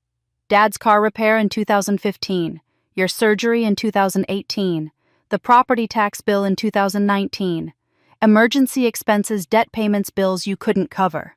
Every single time you needed money and I gave it." My father's face had gone pale. He set down the papers and turned to Sabrina, and I saw something I'd never witnessed in my entire life. Doubt. Actual, visible doubt in his eyes when he looked at his golden child. "Sabrina, you told us you paid to save the house." Sabrina's head snapped up. "I did. This is obviously a mistake. The bank must have entered the wrong name on the paperwork. These things happen all the time with automated systems. Look at the next document," I said, pulling out the email confirmation. "This is the email I received from my bank after I initiated the wire transfer. It has my email address, my account number, and the confirmation code. It was sent to me from my bank confirming a transfer from my personal account." I laid it on top of the bank statements. The evidence was stacking up, each piece reinforcing the others, building a case that couldn't be argued away with technical errors or convenient explanations. My mother picked up the email printout with trembling hands. She read it once, twice, then looked at Sabrina with an expression I'd never seen her wear. Not anger, not yet. Something worse. Uncertainty. The foundation of her entire worldview was cracking, and she could feel it shifting beneath her feet. "There has to be an explanation," my mother said, but her voice lacked conviction. "Maybe Amanda reimbursed you, Sabrina. Maybe you paid her back and she made the actual transfer." "That's what Dad said when I talked to him," I replied. "But if that were true, there would be a transfer from Sabrina to me. There isn't. Check your bank records. Look at Sabrina's account. You won't find a $26,000 withdrawal from her accounts anywhere near December 10th. My father was already pulling out his phone, his fingers moving across the screen. He had access to the family accounts I knew. He'd managed their finances for decades. Within seconds, his face confirmed what I already knew. "There's no large withdrawal from your account in December," he said to Sabrina, his voice flat. "Nothing even close to that amount." Sabrina's face flushed red. "I paid in cash. I'd been saving it up over time, keeping it separate." $26,000 in cash, I interrupted. "Where did you get that kind of cash? Where did you keep it? And why would you pay the bank in cash when wire transfers are standard for mortgage payments?" She opened her mouth closed. It tried again. "I was trying to surprise them. I wanted it to be special, so I did it in a unique way." "The bank has no record of receiving cash from you," I said, pulling out another document. "This is their payment history. Every payment to the mortgage is documented. There's only one payment on December 10th, and it came via wire transfer from my account. Your name doesn't appear anywhere in their system." The silence that followed was suffocating. My father stared at the document spread across the table. My mother's hands were shaking so badly she had to set down the papers she was holding, and Sabrina sat frozen, her elaborate lies crumbling around her, no new story forming fast enough to fill the gaps. "Sabrina." My father's voice was different now. Not the warm, indulgent tone he always used with her. Something harder. Something that made her flinch. "Did you lie to us?" "No, I mean, not exactly. It's complicated. Did you tell us you paid $26,000 to save this house when you knew Amanda was the one who actually paid it?" Sabrina's eyes filled with tears. "I thought she wouldn't mind. She has money. She doesn't need recognition the way I do. And you were so happy thinking it was me, I just wanted to give you that happiness." "You posted it on Facebook," I said quietly. "You didn't just let them believe a mistake. You claimed it publicly. You replied to dozens of comments praising you for something you didn't do. You let our entire extended family believe I was the unsuccessful daughter while you were the hero." My mother made a small sound, almost like a wounded animal. She was staring at Sabrina now, really looking at her, and I could see the exact moment the pedestal began to crumble. For 33 years, she'd seen Sabrina through the lens of perfection, filtering out anything that didn't fit that image. But bank statements don't lie. Email confirmations don't lie. Hard evidence doesn't bend to accommodate comfortable narratives. "All those people congratulating you," my mother whispered. "All those comments about how you're the responsible daughter, how you take care of us. I commented too. I told you we were blessed to have you." "Mom, I can explain. You let me praise you for something you didn't do." My mother's voice was getting stronger now, edged with something sharp. "You let me thank you for saving our home when it was your sister who saved it. You stood in this house in front of your family and you accepted credit for Amanda's sacrifice." "I was going to tell you eventually." "When?" I asked. "When were you going to tell them, after another week of Facebook praise? After they'd fully absorbed the story of Sabrina the Savior? Or were you never going to tell them? Were you just going to let it become family history that you were the one who stepped up when they needed it most?" Sabrina was crying openly now, but for once no one moved to comfort her. My father sat rigid in his chair, his jaw clenched. My mother's hands pressed flat against the table as if trying to ground herself in something solid. Then my mother did something that shocked me more than anything else that had happened. She turned away from Sabrina and looked at me. Really looked at me. Not through me, not past me, not with dismissal or disappointment, but with something that might have been the beginning of recognition. Her voice came out shaking, barely above a whisper. "Why didn't you tell us you helped?" I looked at my mother across that table, seeing the confusion and hurt on her face, and I felt something inside me finally break free from the cage where I'd kept it locked for 33 years. Not anger, not bitterness, just truth raw and unfiltered and impossible to contain any longer. Because even if I told you, I said, my voice steady despite the emotion churning in my chest, you would have believed Sabrina anyway. My mother blinked. "That's not fair." "Isn't it?" I leaned forward, my hands flat on the table. When I called Dad 2 days ago and told him I was the one who paid to save this house, what did he say? He laughed at me. He said I didn't have that kind of money. He said I was making up stories to compete with Sabrina. He didn't even consider that I might be telling the truth. Not for 1 second. My father's face flushed, but he didn't deny it. For 30 years, I continued, you've put Sabrina on a throne and treated me like the floor you walk on. Every accomplishment of hers was celebrated. Every failure of mine was proof I'd made wrong choices. She could drop out of college and you'd say she was brave for trying. I could graduate with honors and you'd ask why it took me so long. My word has never carried weight in this house because you decided before I could even speak that Sabrina was the truth teller and I was the one who needed to be managed and corrected. Amanda, you're being dramatic. My mother started, but I cut her off. Am I? Let me show you exactly how dramatic I'm being. I pulled out my leather notebook and opened it to the first page. The worn cover, the entries written in different pens over 15 years, the careful documentation of every single time I'd been the family's emergency fund. August 2010, I read aloud. Dad's car needed a new transmission. Repair cost $7,200. I paid it because Dad said insurance wouldn't cover it, and he needed the car for work. He said he'd pay me back within 3 months. He never did. When I brought it up 6 months later, he said I was being petty about family, helping family. My father looked down at his hands. March 2012. Mom's surgery for kidney stones. Insurance covered 80%, but the remaining bill was $12,400. I paid it because you were in pain and scared and the hospital needed payment before scheduling the procedure. Mom cried and thanked me. She never mentioned it again. My mother's face had gone white. I flipped through pages, my voice growing stronger with each entry. July 2014. Sabrina's credit card debt, $45,000. You told me it was from medical emergencies. I found out 2 years later it was shopping debt designer clothes and expensive vacations. She never acknowledged I paid it. Neither of you ever corrected her story. Sabrina made a choking sound, but I didn't look at her. I kept my eyes on my parents. November 2015. Property taxes overdue, facing liens on this house. $5,800.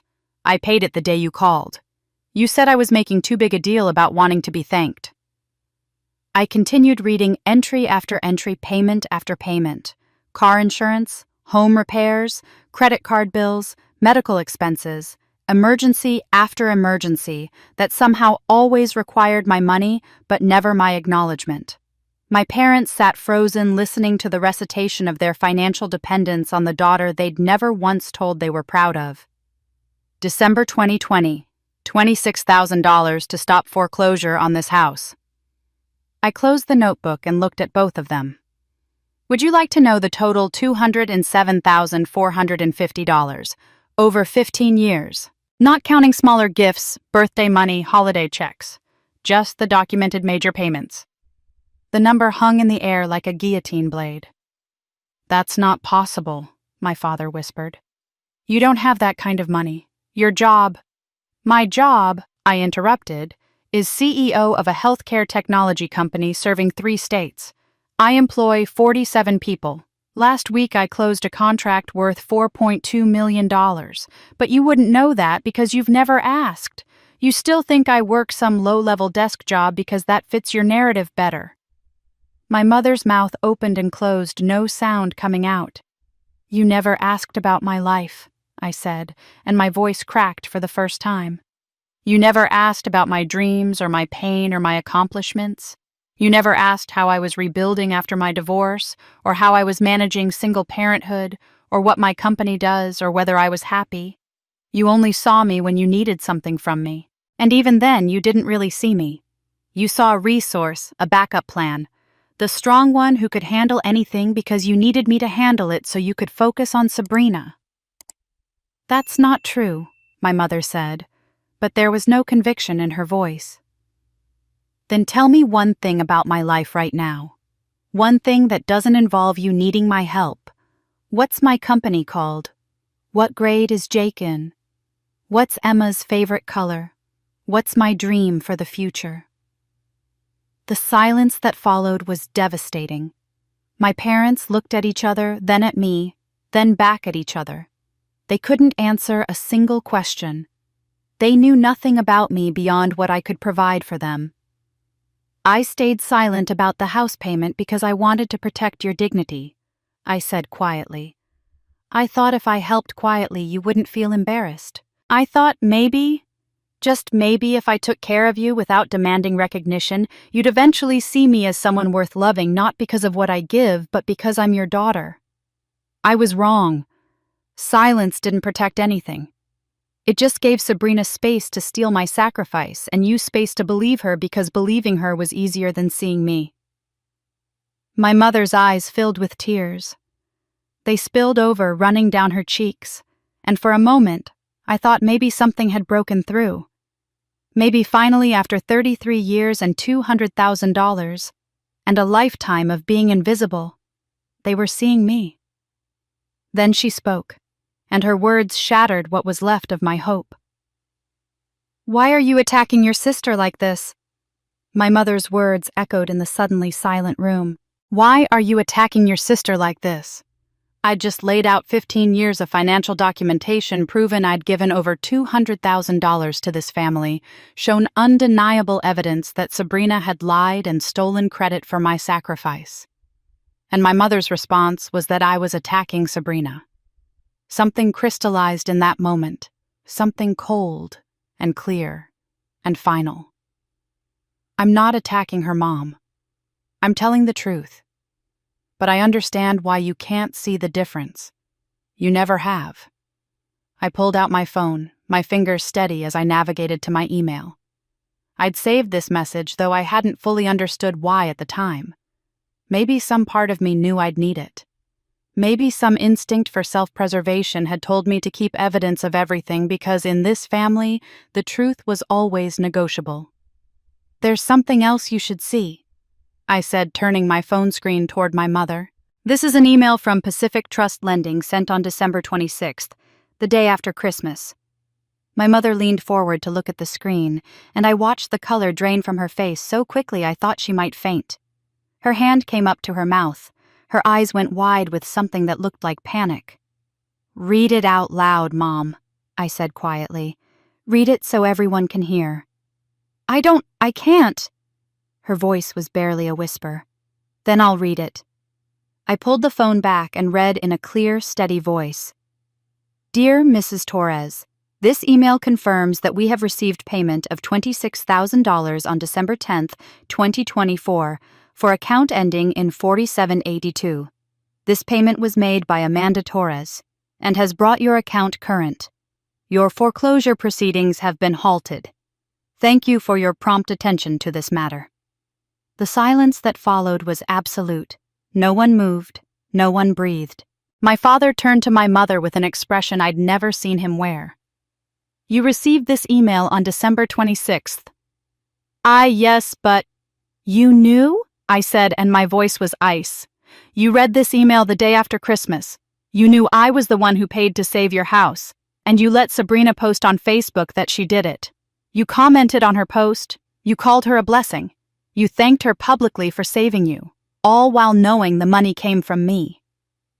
Amanda, it's not what it looks like. Then what is it? I demanded. Because from where I'm standing, it looks like you deliberately chose to give Sabrina credit for something she didn't do while erasing me completely. That's not being fooled. That's not being lied to. That's making a choice. My mother's hands were shaking so violently she had to clasp them together. I thought you wouldn't mind. You have money. You don't need recognition the way Sabrina does. And she was so happy showing us that Facebook post talking about how proud she was to help us. I didn't want to take that away from her. The words hit me like physical blows. After everything, after the evidence spread across this table, after the truth laid bare, she was still making excuses, still prioritizing Sabrina's feelings over mine, still acting as if my sacrifice was less valuable because I was strong enough to handle being erased. You didn't want to take it away from her, I repeated slowly. So you took it away from me instead. You let her steal my sacrifice because you thought I wouldn't mind being invisible. Again. You're so strong, Amanda, my mother said, and I heard the desperation in her voice. You've always been able to handle anything. You bounce back from everything. Sabrina is more fragile. I needed a mother. The words exploded out of me before I could stop them. I needed parents who saw me, who valued me, who didn't measure my worth against my sisters and find me lacking every single time. I needed someone to say thank you when I paid your bills. I needed someone to ask if I was okay after my divorce instead of immediately asking if I could still help with Sabrina's debts. I needed to matter. My father was staring at his wife as if seeing a stranger. Mary, you let Sabrina lie to us. You had proof it was Amanda, and you said nothing. I didn't think it was important, my mother said, her voice cracking. The house was saved. That's what mattered. Did it really matter who paid? Yes. I slammed my hand on the table and everyone jumped. Yes, it matters. It matters because you threw me out of this house after I saved it. It matters because you let my son be falsely accused. It matters because you allowed Sabrina to build her image on my sacrifice. It matters because I'm your daughter too, and I deserve to be seen. Sabrina had gone completely silent, shrinking into her chair. Even she looked shocked by this revelation. She'd thought she'd fooled everyone. She hadn't known that our mother was complicit in the lie. Mom, Sabrina whispered, you knew. This whole time. My mother didn't answer her. She was looking at me now with tears streaming down her face, but they didn't move me the way they might have a week ago. I'd spent a lifetime making excuses for my mother's favoritism, believing it came from some place of love that I just didn't understand. But this wasn't love. This was deliberate erasure. You've told me my whole life that I'm strong enough to handle being treated as less than... I said, my voice quiet now, but carrying a weight that made my mother flinch. Strong enough to have my college funds stolen, strong enough to work 2 jobs while Sabrina lived here rent-free, strong enough to pay hundreds of thousands of dollars without acknowledgement, strong enough to be thrown out in the snow on Christmas, strong enough to watch my sister take credit for saving your house while you knew the truth.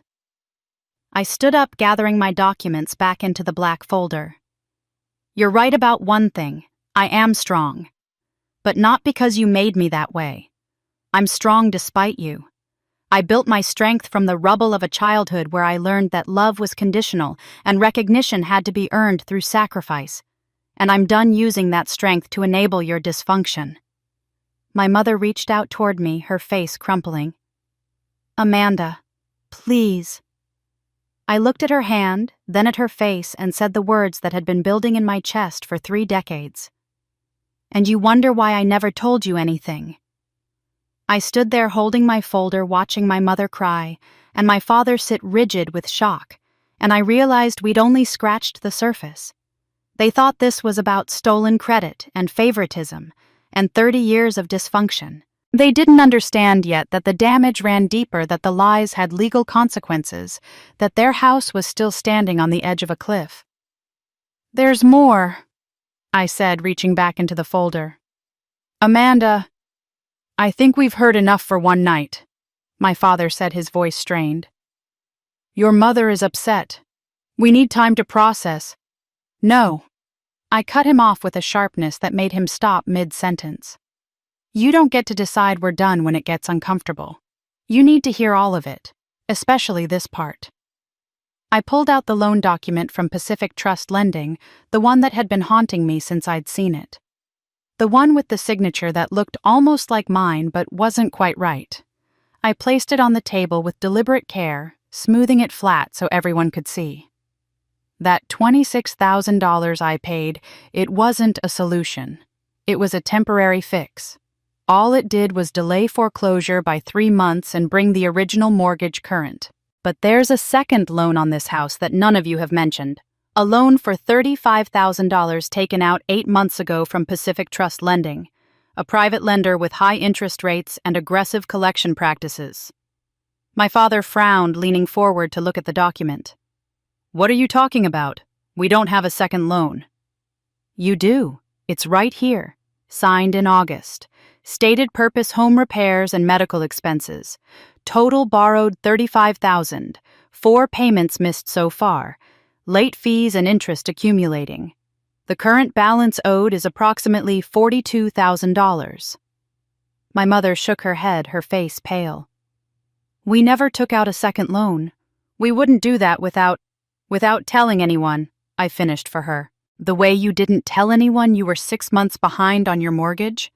The way you didn't tell anyone your house was about to be foreclosed?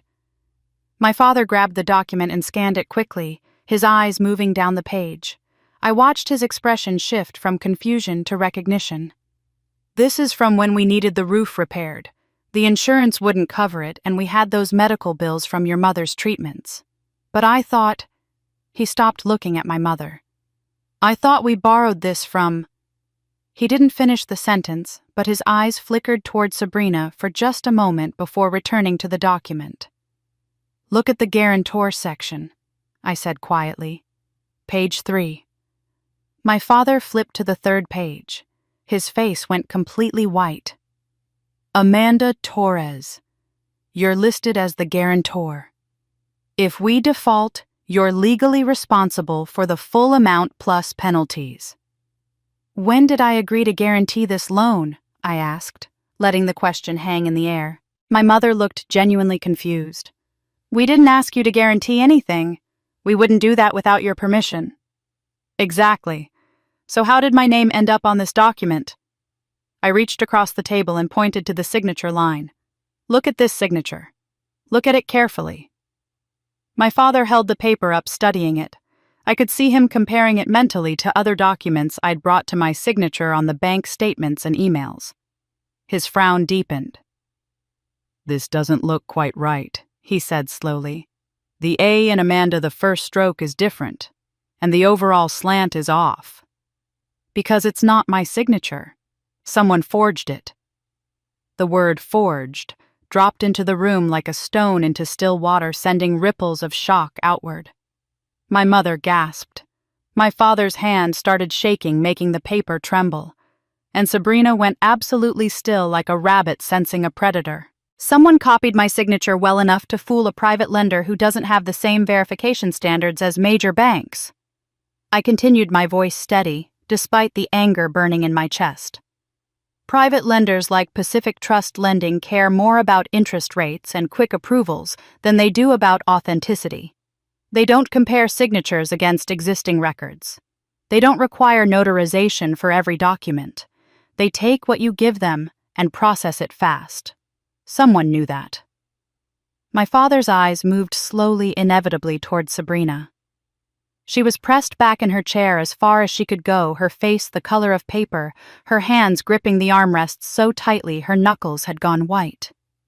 Sabrina, my father said, and his voice was different now. Not the warm, indulgent tone he'd always used with her. Something harder. Something I'd never heard him direct at his golden child. Do you know anything about this? I don't... She couldn't seem to form words. This loan was taken out 8 months ago, I said, pulling out the timeline I'd prepared. According to the documents, the application was submitted in person at Pacific Trust Lending's office. The person who submitted it would have needed my social security number, my address, copies of my identification, and samples of my signature to forge. All information that exists in this house in your files, because I've been helping you financially for 15 years. My mother's hand flew to her mouth. Oh my God. Private lenders don't investigate fraud carefully unless they have to, I continued. They're in the business of making loans, not catching forgery. They assumed everything was legitimate, because why would family members forge each other's signatures? But the thing is, if they did investigate, if the truth came out, the person who forged that signature wouldn't just face civil penalties. They'd face criminal charges. I turned to look directly at Sabrina, letting my gaze hold hers until she couldn't look away. This isn't just betrayal. This is a felony. Sabrina's face crumpled. The careful mask she'd been maintaining since I arrived shattered completely, and suddenly she was sobbing, her whole body shaking with the kind of crying that comes from deep terror. not the pretty tears she used to manipulate. This was raw, ugly panic. "I did it," she choked out between sobs. "I forged your signature. I'm sorry, I'm so sorry everything was falling apart and I didn't know what else to do. Sabrina." My mother reached toward her, but Sabrina pulled away her hands, covering her face. "They needed the money." Sabrina continued, her words tumbling out in a desperate rush. "The roof was leaking. Mom's medical bills were piling up, and I couldn't let them lose the house. I knew Amanda had good credit. I knew if I could just get approved for this one loan, I could fix everything. I was going to pay it back before anyone found out. I thought I could handle it." "Where did the $35,000 go?" I asked, my voice cutting through her hysteria. She went very still. "What?" "The loan was for $35,000. Where did it go?" "Show me the receipts for the roof repair. Show me the medical bills that were paid." Sabrina's silence was answer enough. "You used it for yourself," I said. "Didn't you? The shopping, the trips, the designer clothes you wear to make everyone think you're successful. That's where the money went." "I was going to pay it back," she wailed. "I had a plan, I was working on it, but then I lost my job and the payments got behind and I couldn't tell anyone because then you'd all know what I'd done." "Lost your job?" My mother's voice was faint. "Sabrina, you said you got promoted." "I was fired 6 months ago," Sabrina admitted, and the confession seemed to break something in her. She slid from her chair onto her knees on the floor, her hands clasped together like she was praying. "I lied about everything. The promotion, the success saving the house, all of it. I'm sorry, I'm so sorry, I just couldn't bear to disappoint you again." My father made a sound like he'd been punched. "I told you this would come back to haunt us." The words were quiet, almost muttered to himself, but they cut through the room like a gunshot. My head snapped toward him. My mother's eyes went wide. Even Sabrina looked up from the floor. "What did you say?" I asked slowly. My father's face had gone gray. He wouldn't meet my eyes. "I didn't know she forged your signature. I swear I didn't know that part. But I knew she'd taken out the loan without telling you she was using your information. She told me after it was done. She begged me not to say anything. She promised she'd fix it." "You knew," I said, and the betrayal in those 2 words made him flinch. "You knew your daughter committed fraud using my identity, and you said nothing. You let her do it. You protected her." "She's my daughter," he said weakly. "I thought she'd figure it out. I thought—" "You thought you could bury it," I finished. "You thought if you stayed quiet, if you let her miss payments and rack up penalties, it would somehow just go away. And you didn't care that my name was on the documents. You didn't care that I'd be legally responsible. You cared about protecting Sabrina from consequences, again." I stood up, and the movement made everyone look at me. I felt taller suddenly, stronger, like I'd been carrying a weight for so long I'd forgotten it was there until it finally lifted. "Forgery is a felony in this state," I said, my voice clear and calm. "Identity theft is a felony. Using someone's personal information without consent to obtain financial benefit is a felony. The penalties range from 1 to 7 years in prison depending on the amount involved. I have 5 years under the statute of limitations to file charges." Sabrina let out a strangled sob. My mother started crying again. My father just stared at me with something that might have been fear. "I haven't decided what to do yet." The silence after those words was absolute. Sabrina was still on her knees, her face blotchy and wet. My mother gripped the edge of the table like it was the only thing keeping her upright. My father stared at me as if I'd transformed into someone he'd never met. In a way I had. I let the silence stretch, let them sit with the weight of what I'd said. 5 years. The statute of limitations. Criminal charges. Prison time. These weren't abstract concepts anymore. They were real possibilities hovering over this family like an axe waiting to fall. Finally I spoke again, and my voice was steady with a conviction I'd never felt before. "I'm not going to press charges." The relief that flooded the room was palpable. Sabrina let out a sob that might have been gratitude. My mother's shoulders sagged, but I held up my hand before anyone could speak. I'm not doing this because I forgive you. I'm not doing this because I think what you did was acceptable or understandable. I'm doing this because I have 2 children who don't need to watch their family destroy itself in criminal court. Jake and Emma have already been hurt enough by this dysfunction. I won't put them through a trial. I walked around the table slowly, letting my presence fill the room in a way I'd never allowed myself to before. When I spoke again, my voice cut like steel. But understand this clearly from this moment forward: no one in this family is allowed to use my name, my credit, my social security number, or my finances for anything. Not for loans, not for applications, not for emergency contacts unless I explicitly authorize it in writing. Nothing. My father opened his mouth to respond, but I continued before he could speak. If anyone crosses this boundary, if I see my name on any document I didn't personally sign, if I receive any notification about accounts I didn't open, if anyone forges my signature again or uses my identity in any way, I will not hesitate to file criminal charges. The statute of limitations gives me 5 years to prosecute forgery and identity theft. Every single day of those 5 years belongs to me, and I promise you I will use them. Amanda, we understand, my mother started. I'm not finished. My voice was quiet but carried such authority that she immediately closed her mouth. This isn't a negotiation. This isn't a family discussion where everyone gets input. These are my terms and they are non-negotiable. You don't get to manipulate them or find loopholes or convince me to relax them because we're family. You proved what family means in this house, and I'm done accepting that definition. I looked at each of them in turn. I'm drawing a line. This is the first real boundary I've ever set with you, and you're going to respect it. Not because you want to, not because you understand it, but because if you don't, there will be consequences that I will absolutely enforce. Sabrina was still on the floor, but she'd stopped crying.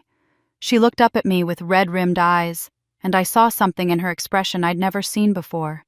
Not just shame, not just fear, something that looked almost like relief. Thank you, she whispered. Thank you for not— Don't thank me. I cut her off. This isn't mercy. This is me protecting my children and setting the terms under which I'm willing to have any contact with this family going forward. You're getting a chance you don't deserve because Jake and Emma don't deserve to lose their entire extended family in one night. My father had been sitting rigid throughout my speech, and now he finally found his voice. What about the house? The loan that Sabrina, the one with your name on it, what happens with that? That's not my problem, I said flatly. I'll be reporting the fraud to Pacific Trust Lending and having my name removed from those documents. What you do about the debt after that is up to you. Sabrina's head snapped up, her voice small and broken. So, you're letting us lose the house? I looked at Sabrina still on the floor and felt nothing but a cold, clean certainty. I saved this house once. You used my silence against me. You took my sacrifice and turned it into your victory. You let me be thrown out in the snow on Christmas night from a house that only exists because of my money. So no, Sabrina, I'm not saving it again. But where will we go? My mother asked, her voice rising with panic. We're too old to start over. We can't afford rent anywhere. This house is all we have. Then you should have managed your finances better, I said calmly. You should have made payments on time. You should have told someone when you were struggling instead of hiding it until foreclosure. You should have thought about consequences before letting Sabrina forge my signature. You had choices at every step and you made bad ones. Those are not my problems to solve. My father stood up abruptly, his chair scraping against the floor. Amanda, this is our family home. Your grandmother lived here. You grew up in this house. There's history here, tradition. You can't just let it go like it means nothing. Family tradition, I repeated, and something in my voice made him take a step back. Let me tell you about family tradition, Dad. The tradition in this house is that Sabrina gets everything and I get nothing. The tradition is that my sacrifices are invisible and hers are celebrated. The tradition is that I'm strong enough to handle being erased while she's too fragile to face consequences. That's the tradition you want me to honor. That's not what I meant. Family goes both ways. I interrupted, and the simple sentence hung in the air like a revelation. You can't spend 30 years treating me like I don't matter and then demand I act like family when you need something. You can't take $200,000 from me without acknowledgement and then invoke family loyalty when the well runs dry. It doesn't work that way. My father had no response. He just stood there, his mouth opening and closing, searching for words that wouldn't come because he'd finally hit the wall of his own hypocrisy. My mother came around the table and grabbed my hand, her grip desperate. "Amanda, please. We can't survive without this house. We'll have nowhere to go. You're condemning us to—" I pulled my hand away gently but firmly. "You should have thought about that before forging my signature." The words weren't cruel, they weren't angry. They were simply true, and truth was the only currency I had left to offer. I gathered my black folder and walked toward the door. Behind me, I heard my mother crying, and Sabrina's quiet sobs and my father's heavy breathing. 33 years of dysfunction couldn't be fixed in one confrontation. But it could be ended. I drove away from that house with my hands steady on the wheel, my eyes focused on the road ahead. I made it 3 blocks before I had to pull over. The tears came suddenly, violently shaking my whole body. But I wasn't crying for them. For the first time in my life, I was crying for me. For the 18-year-old girl who'd lost Stanford and believed it was her fault. For every dollar I'd given, hoping it would buy love. For the mother I'd wished I'd had instead of the one I got. For 33 years of being told I wasn't enough when the truth was I'd always been too much for them to handle. My phone rang, cutting through my sobs. Emma's name lit up the screen. "Mom," her voice was small and worried. "When are you coming home? Jake and I miss you." I wiped my tears with the back of my hand, took a deep breath, and let her voice anchor me back to what mattered. "I'm coming now, baby. I'll be there in 10 minutes. "Okay. We made you a picture. It has butterflies. I can't wait to see it." I hung up, checked my mirrors, and pulled back onto the road. In my rearview mirror, I could see my parents' neighborhood disappearing behind me. I whispered into the empty car, and this time my voice was strong. "I'm done fixing what they break." The social media post appeared 2 days later. I was in my office reviewing quarterly reports when my phone started buzzing with notifications. At first I ignored them, but they kept coming. Facebook tags, comment alerts, message requests from people I barely remembered. Finally, I opened the app. Sabrina had posted again, and this time the target was clear even without my name mentioned. It breaks my heart when family members value money over love.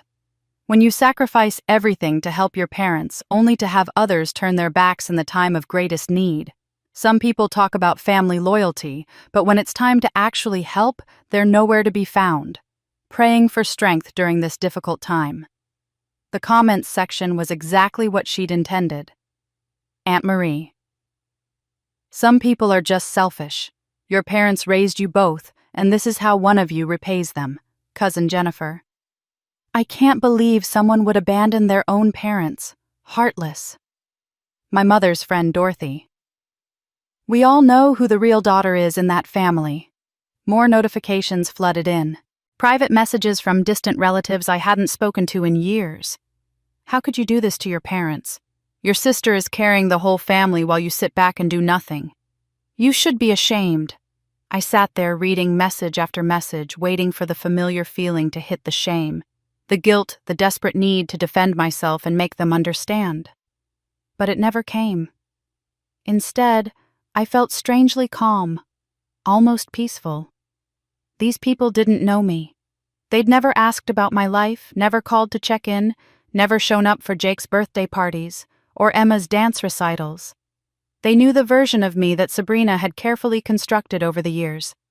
Amanda, the failure Amanda, the selfish one. Amanda who couldn't be bothered to help her struggling family. Losing their approval should have devastated me. Instead, it felt like setting down a weight I'd been carrying without realizing it. Their opinions had always been based on lies. Their validation had never been real. Why had I ever cared what they thought? I closed Facebook without responding to a single message. Let them think what they wanted. Let Sabrina have her sympathetic audience. Their judgment couldn't touch me anymore because I'd finally learned the difference between shame and truth. That weekend, I took Jake and Emma to the park. We spent hours on the swings chasing each other around the playground, feeding ducks at the pond. Emma held my hand and told me about a butterfly she'd seen at school. Jake showed me a magic trick he'd learned on YouTube. We got ice cream even though it was winter, and we laughed until our sides hurt when Emma got chocolate all over her nose. Later, I read them bedtime stories 3 for Emma because she kept saying, "One more mommy, please," and sat with Jake while he told me about a project he was working on at school.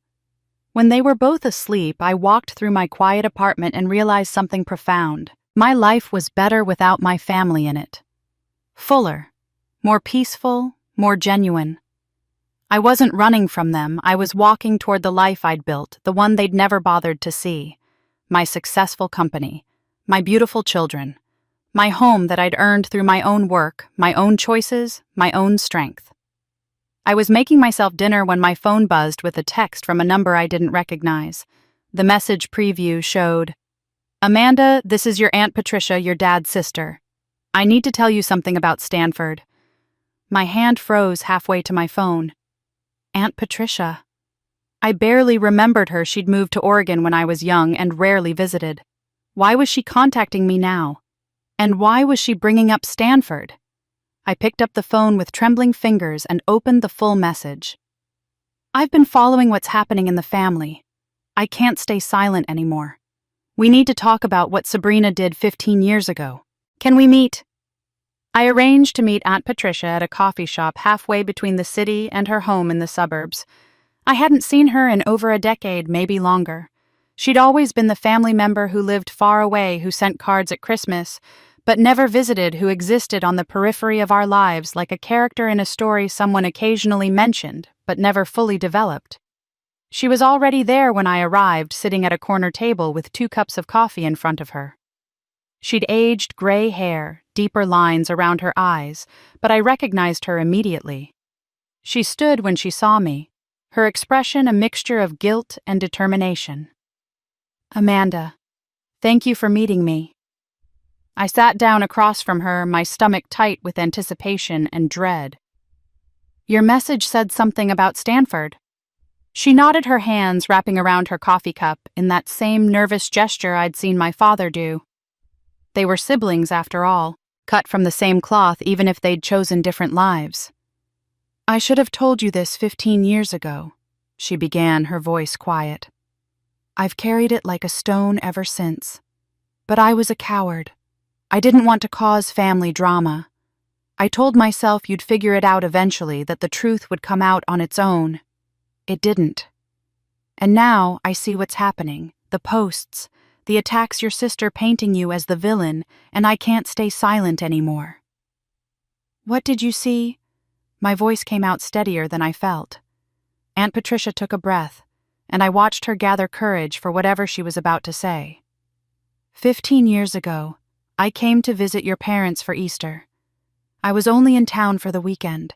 There was a family dinner and Sabrina was there. You were working that night. You had 2 jobs at the time, I remember." I nodded. I'd worked constantly that year, trying to save money for State University since my college fund had vanished. Sabrina had been drinking, not a lot, but enough to be loose with her words. She was in a good mood, almost giddy. At one point, she pulled me aside and showed me a letter. It was from Stanford University, addressed to you. My heart stopped. It was an acceptance letter, Amanda. A full acceptance with a partial scholarship. It had arrived at your parents' house a few days earlier. Sabrina had intercepted it before you could see it. The coffee shop sounds faded into white noise. I couldn't hear anything except the rushing of blood in my ears. "She showed it to me like it was a trophy." Aunt Patricia continued, her eyes bright with unshed tears. "She laughed and said, 'If I hide this, Mom will give me Amanda's college fund. She'll think Amanda didn't get in anywhere good, so there's no point wasting money on her education.' She said it so casually, like it was just a clever strategy. Like you weren't her sister. Like your future didn't matter. And you didn't tell anyone. My voice was barely a whisper. I should have. Guilt flooded her face. God, Amanda, I should have. But I was only there for 2 days, and by the time I fully processed what she'd told me, I was back in Oregon. I told myself I'd call you, but then I thought maybe she'd change her mind. Maybe she'd tell the truth. And your parents, they'd always been so blind when it came to Sabrina. I was afraid they wouldn't believe me.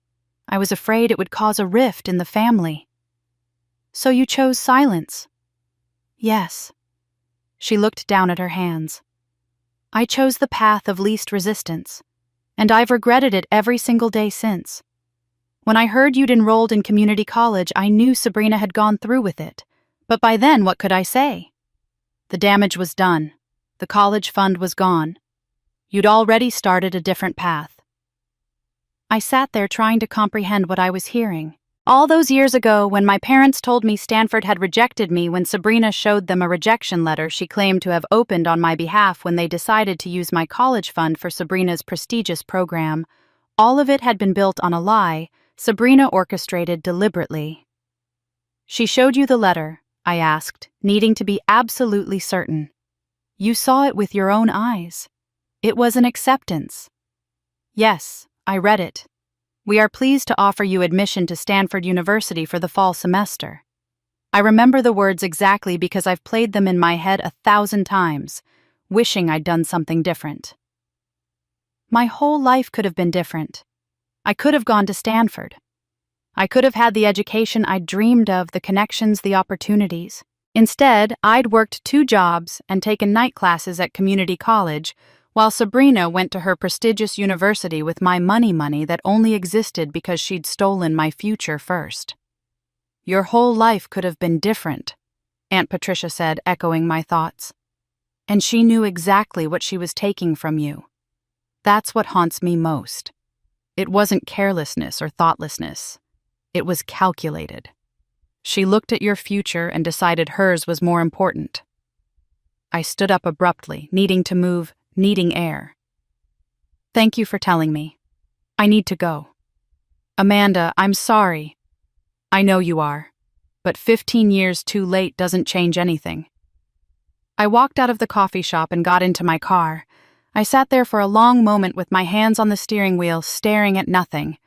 Then I drove home on autopilot, my mind replaying everything I'd just learned against the backdrop of everything I already knew. The college fund theft, the forged signature, the stolen credit for saving the house. Every lie, every manipulation, every calculated move to take what was mine and claim it as hers. This wasn't sibling rivalry or favoritism or dysfunctional family dynamics. This was systematic sabotage spanning 15 years. And through it all, I'd kept helping them, kept paying their bills, kept trying to earn love from people who saw me as nothing more than a resource to be drained. I pulled into my parking garage and sat in the darkness, and I whispered into the silence. She took everything. My money, my name, my future. And I still saved her. 3 weeks passed in a strange sort of suspended reality. I went to work, attended meetings, closed deals. I took Jake and Emma to school and picked them up. We had dinners together, watched movies, built Lego sets on the living room floor. From the outside, my life looked completely normal. But inside, I was processing 15 years of systematic betrayal, and every day the truth settled deeper into my bones. My phone rang constantly during those weeks. Sabrina called 7 times the first day alone. I let every call go to voicemail. Her messages started desperate and escalated to hysterical. Amanda, please just talk to me. We need to figure this out. The house is going to foreclosure.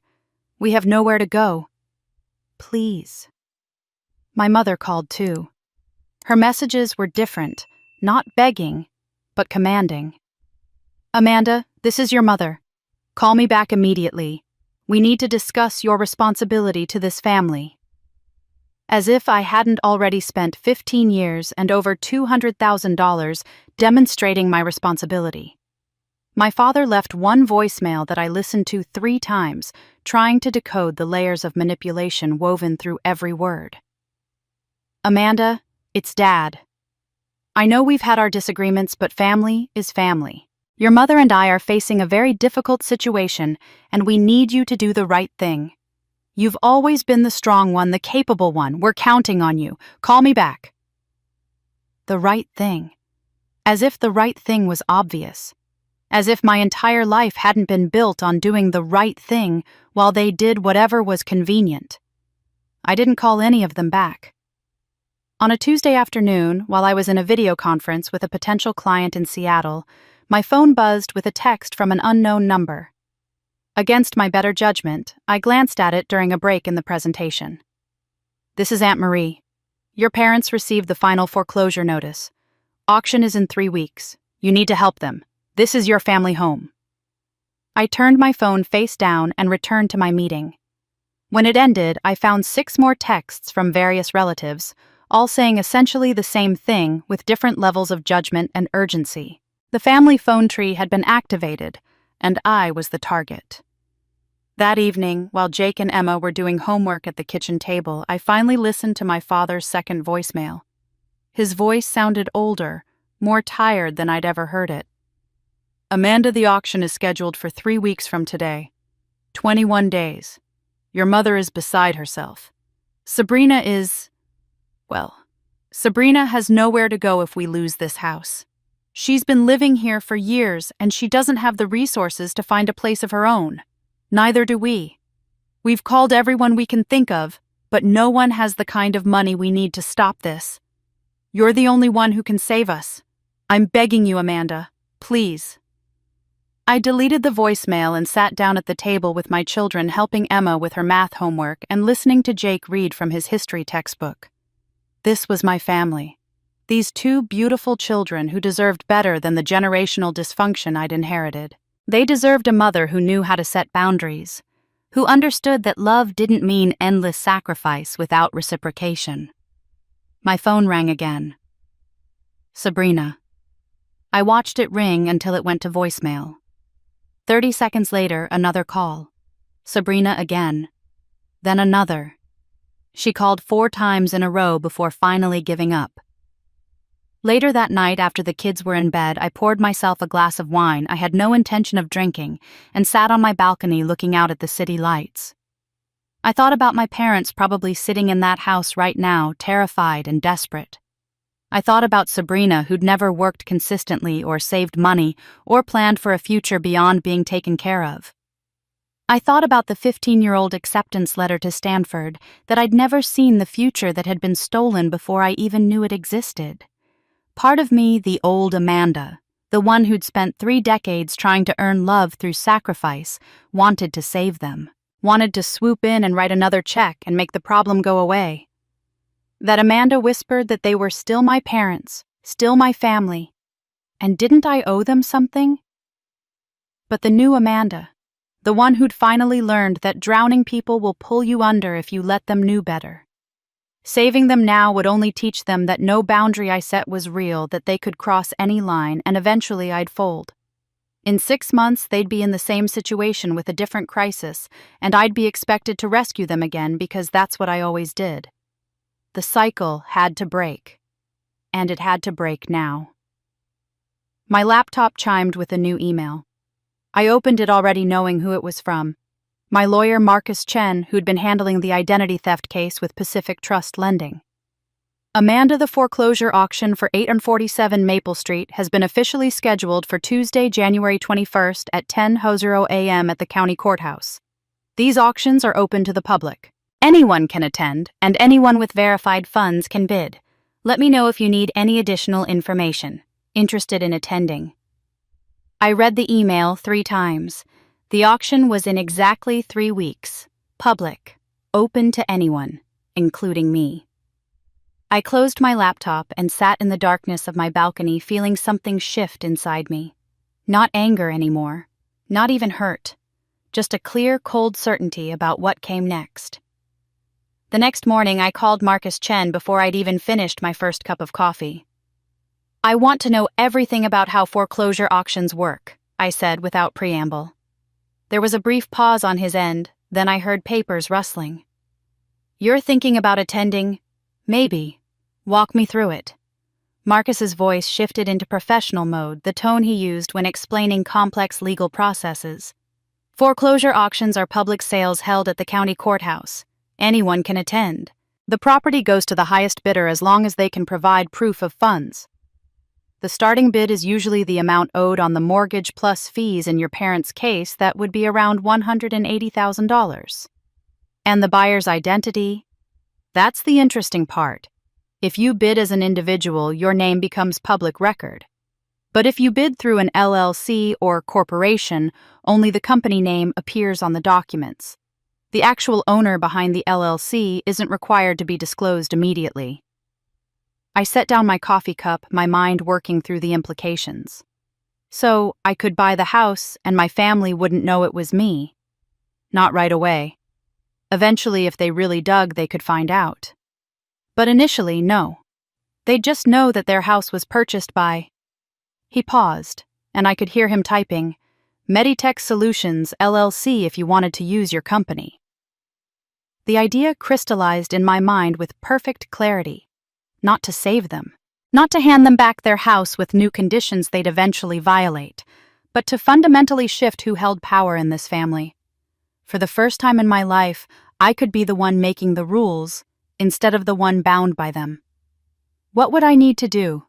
Verify funds with the courthouse at least 48 hours before the auction. The amount needs to be liquid and available. Given the size of your business accounts, that won't be an issue. You could attend in person or participate remotely via phone or video. And, Amanda, his voice became more serious. Are you sure about this? This is a significant step. I've never been more sure of anything. The auction was held on a Tuesday morning. I'd arranged to work from home, sending Jake and Emma to school as usual so they wouldn't sense anything was different. At 9:45, I connected to the courthouse video feed from my home office. My laptop positioned on my desk alongside a notepad and the verification documents I'd submitted. The auction room was sparse and bureaucratic, nothing like the dramatic courtroom scenes in movies. A county official sat at a table with a gavel.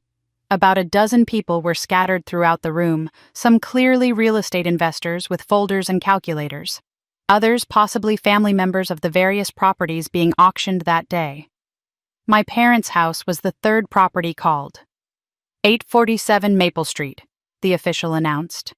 Single-family residence, 3-bedroom, 2-bath. Total amount owed, including fees and penalties, $182,400. Opening bid starts at $182,400. My finger hovered over the microphone button. Then I pressed it. $185,000. We have $185,000 from remote bidder 473. Do I hear 190? A man in the third row raised his hand. 190. My heart rate picked up. Competition. I hadn't fully prepared for someone else wanting the property. 195, I said into my microphone. 200, the man countered immediately. I studied him through the video feed. Mid-50s, wearing a polo shirt and khakis. He had the look of someone who did this regularly, an investor who flipped properties or turned them into rentals. He wasn't emotionally attached to this house. It was just business. 210, I said. 225. He didn't even hesitate. This was escalating faster than I'd anticipated. My financial advisor had suggested I plan for up to $200,000, maybe $220 if there was competition. But this investor seemed willing to keep going. 240, I said, feeling my pulse throb in my temples. The man frowned, consulted something on his phone, then raised his hand again. 255. I closed my eyes for a moment. This was $50,000 more than I'd planned to spend. $50,000 extra for what revenge a power play. The satisfaction of owning the house that had never felt like home. Then I thought about Jake's small voice asking, "Did Grandpa hate us?" I thought about Emma asking, "Do they love us?" I thought about standing in the snow on Christmas night, thrown out of a house I'd saved while my sacrifice was stolen and repackaged as someone else's heroism. This wasn't about revenge. This was about making sure that house could never be used as a weapon against me again. This was about holding the deed to the place where my childhood was stolen and my future was sabotaged. This was about power, yes, but the power to protect myself and my children from people who'd proven they couldn't be trusted. I opened my eyes and leaned toward the microphone. 270,000. The investor shook his head and sat back in his chair. The official scanned the room. 270,000 from remote bidder 473. Do I hear 280? 280? Going once? Going twice? The gavel came down with a sharp crack. Sold to remote bidder 473 for $270,000. I sat back in my chair, my hands shaking slightly. I'd just bought my parents' house. The house where I'd grown up feeling invisible. The house where Sabrina had always been queen. The house they'd thrown me out of on Christmas night. It was mine now. My phone rang immediately. Marcus Chen, I answered. Congratulations on your purchase, he said, and I could hear the smile in his voice. The paperwork will be processed within 48 hours. You'll have full legal ownership by Thursday. Which brings me to the next question. He paused. Do you want them evicted immediately? Marcus's question hung in the air, and I realized he was waiting for an answer that I'd assumed was obvious. Evict them immediately. Throw them out the way they'd thrown me out. Make them feel the cold shock of displacement, the humiliation of being unwanted in a place they'd considered theirs. It would be so easy, so satisfying. One signature on eviction papers, and they'd have 30 days to pack up their lives and leave. Sabrina would finally face consequences. My parents would finally understand what they'd put me through. But as I sat there in my home office, staring at the video feed of the now empty auction room, I realized that wasn't what I wanted. Cruelty breeds more cruelty. Pain creates more pain. If I threw them out with nowhere to go, I'd just be perpetuating the same cycle of hurt that had defined this family for generations. I'd become what they'd accused me of being, someone who valued revenge over family, someone who abandoned people in their time of need. More than that, I'd be giving up my power too quickly. Eviction was a single moment of satisfaction. But what I wanted, what I needed, was lasting change. A fundamental shift in who held control in this family. And that required something more strategic than simple cruelty. No, I said finally. No eviction, not yet. All right. Marcus's voice was careful, professional. What do you want to do? I want them to stay, but as my tenants. Can you draft a lease agreement? I heard him typing. Of course. What terms? I'd been thinking about this since the gavel came down, ideas crystallizing with remarkable clarity. Fair market rent for a 3-bedroom house in that neighborhood. I'll need to research the going rate, but I'm guessing around $1,800 a month. They pay on the first of every month, no exceptions. Late fees apply after day 5. Standard terms so far, Marcus noted. Here's where it gets specific. The lease includes a moratorium clause. They cannot contact me for financial assistance of any kind. No requests for loans, no emergency funding, nothing. If they have a financial crisis, they handle it themselves or they find another solution. Contact me asking for money is grounds for lease termination. That's unusual, but it's your property. You can set those terms. What else? A non-disparagement clause. They cannot publicly defame me, spread lies about me on social media, or discuss our family's private business with extended relatives. If I find evidence of posts, comments, or conversations where they're attacking my character or lying about what happened, that's also grounds for eviction. That's harder to enforce legally, Marcus warned. Free speech and all that. Then make it a conduct clause. Behavior that damages the landlord's reputation or creates a hostile relationship constitutes breach of lease. Make it enforceable. I can work with that. Anything else? I thought about Jake and Emma, about protection them from the toxicity I'd endured. They are not to contact my children without my explicit written permission. No phone calls, no social media messages, no showing up at their school. Any attempt to reach my children directly is immediate grounds for eviction without notice. Marcus was quiet for a moment. Amanda, this is a very controlling lease. You understand that? That's exactly the point. For 33 years, they controlled me. They controlled the narrative, they controlled my role in the family, they controlled how much of myself I was allowed to express. Now I control the space they live in. They can accept my terms, or they can find somewhere else to live. Those are the only two options. Understood. I'll have the lease drafted by tomorrow afternoon.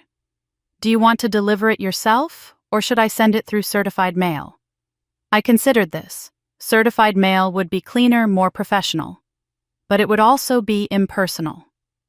And what I needed them to understand was that this wasn't coming from some faceless lawyer or business entity. This was coming from me. The daughter they'd dismissed. The woman they'd underestimated their entire lives. I'll deliver it myself. The next day, Marcus emailed me the lease agreement. It was 8 pages of legal language that essentially boiled down to one message. You live here because I allow it, and you live by my rules, or you leave. I printed 2 copies, one for them, one for my records, and put them in a folder. That evening, after I'd put Jake and Emma to bed and sat with them while they told me about their day and asked me to read just one more story, I got in my car and drove to my parents' house. My house, I corrected myself. The house I now owned. I parked in the driveway and sat for a moment looking at the building where I'd grown up. The porch light was on. Through the living room window, I could see the glow of the television. Normal evening activity. They had no idea their entire world was about to shift beneath their feet. This wasn't about hurting them. It was about establishing boundaries that should have existed decades ago. It was about creating a structure where they couldn't take advantage of me anymore, couldn't manipulate me, couldn't erase me.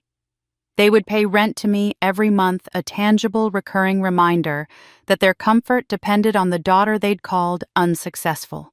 They would live by rules I set, experiencing what it felt like to have your autonomy restricted by someone else's terms. And if they couldn't accept that if they violated any clause in this lease, then they'd face the consequences they'd shielded Sabrina from her entire life. No second chances, no excuses, just enforcement. This was my revenge, not loud, not cruel, just complete control wrapped in legal legitimacy and fair market rent. I picked up the folder containing the lease agreement and walked toward the front door.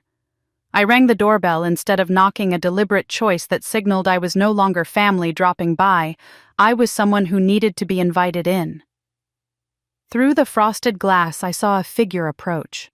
The door opened, and my father stood there in his reading glasses and cardigan, the picture of an ordinary evening interrupted. Amanda. His face went through several expressions in rapid succession: surprise, confusion, then something that looked almost like relief. We didn't expect to see you. We need to talk. All of you. Something in my tone made him step aside without argument. I walked into the living room where my mother sat on the couch with a magazine, and Sabrina was curled in the armchair, scrolling through her phone. They both looked up when I entered, and I watched their faces register the same confusion my father's had shown. Amanda, what are you doing here? My mother set down her magazine, her voice cautious. We've been trying to reach you about the house situation. I know about the house situation, I interrupted. That's why I'm here. I remained standing while they all settled into their seats, a deliberate positioning that put me above them physically, just as the power dynamic had shifted in every other way. I opened the folder and held it against my chest, not quite ready to reveal its contents. The auction was Tuesday, I said. The house sold. My mother's hand flew to her mouth. Sabrina made a small sound like a wounded animal. My father closed his eyes as if absorbing a physical blow. We have 30 days, my mother whispered. We have to pack everything, find a place we don't know where to go. Actually, I said, my voice calm and clear, you don't have to go anywhere. The new owner is willing to let you stay." Hope flickered across their faces, desperate and immediate. My father leaned forward. "Someone bought it and wants to rent it to us. Who do we know them?" "You do." I paused, letting the moment stretch. "I bought the house. I'm the new owner." The silence that followed was absolute. No one moved. No one breathed. They stared at me as if I'd just announced I was an alien wearing Amanda's skin. "You... what?" My mother's voice was barely audible. "I purchased 847 Maple Street at the foreclosure auction on Tuesday for $270,000. As of this morning, the deed is in my name. This house belongs to me now." Sabrina made a choking sound and turned away, her shoulders shaking. My mother's face had gone completely white. My father just stared, his mouth slightly open, unable to form words. "How could you," my mother finally managed, "how could you let us go through that fear, that panic, knowing you were going to—" "Stop." I cut her off with a single word, sharp and final. "You don't get to be the victim here. Not anymore." I pulled out the lease agreement and set it on the coffee table in front of them. "You can stay in this house, but not as owners. As my tenants, these are the terms." My father picked up the lease with trembling hands and began reading. I watched his eyes move down the page, his expression shifting as he absorbed each clause. Fair market rent. No requests for financial assistance. Non-disparagement. No contact with my children. "This is..." He looked up at me, and for the first time in my life, I saw something in his eyes that looked like respect, mixed with fear. "This is very specific. Yes, if you can abide by these terms, sign the lease and you can stay. If you can't, you have 30 days to find somewhere else. Those are your only two options. There is no negotiation. There are no exceptions. There are no appeals to family loyalty or tradition. This is a business transaction. It's the only language you taught me to speak." My mother was reading over my father's shoulder, her lips moving silently as she processed the words. "You're making us pay rent to live in our own home. It's not your home anymore. It's mine. And yes, you'll pay rent just like any tenant would, fair market rate, due on the 1st of each month." "Amanda, please." Sabrina finally spoke, her voice thick with tears. "This is cruel. This is punishment." "No, Sabrina. Punishment would have been evicting you immediately. Punishment would have been calling the police about the forged signature. Punishment would have been exposing every lie you've told to everyone we know. This is mercy wrapped in boundaries. Take it or leave it." My father set down the lease and reached into his jacket pocket. I watched confused as he pulled out a worn envelope yellowed with age, the edges soft from handling. He held it for a moment, staring at it, then extended it toward me with shaking hands. "I should have given you this years ago," he said quietly. I took the envelope, feeling the weight of old paper and older regrets. There was no address on it, just my name written in my father's handwriting. I opened it carefully and pulled out a single sheet of paper dated 10 years ago, the same year I'd paid $30,000 for my mother's surgery. The handwriting was shaky, as if written in emotional distress. I began to read. "Amanda, I know you're the best daughter. I know you sacrifice everything. I watch you give and give while your sister takes, and I say nothing. I let your mother favor Sabrina because it's easier than arguing, easier than standing up for you. I tell myself you're strong enough to handle it, but the truth is I'm too much of a coward to protect you the way I should. I'm sorry. I should tell you this in person, but I'm afraid. I'm always afraid. Forgive me." I read it twice, then looked up at my father. He was crying silently, tears running down his weathered face. 10 years ago he'd written this. 10 years ago he'd known exactly what he was doing to me. And he'd done nothing. I held the letter and asked the question that mattered most. "Then why didn't you—" My father looked at the letter in my hands, then at me, and I saw him gathering the courage to answer a question he'd been avoiding for 10 years. "Because I was afraid," he said finally, his voice barely above a whisper. "I was afraid of your mother's reaction, if I stood up for you. Afraid Sabrina would spiral if I stopped enabling her. Afraid of conflict, of uncomfortable conversations, of disrupting the peace I'd convinced myself we had." He wiped his eyes with the back of his hand. "I chose comfort over justice. I chose silence over protecting my own daughter. And I've hated myself for it every single day since."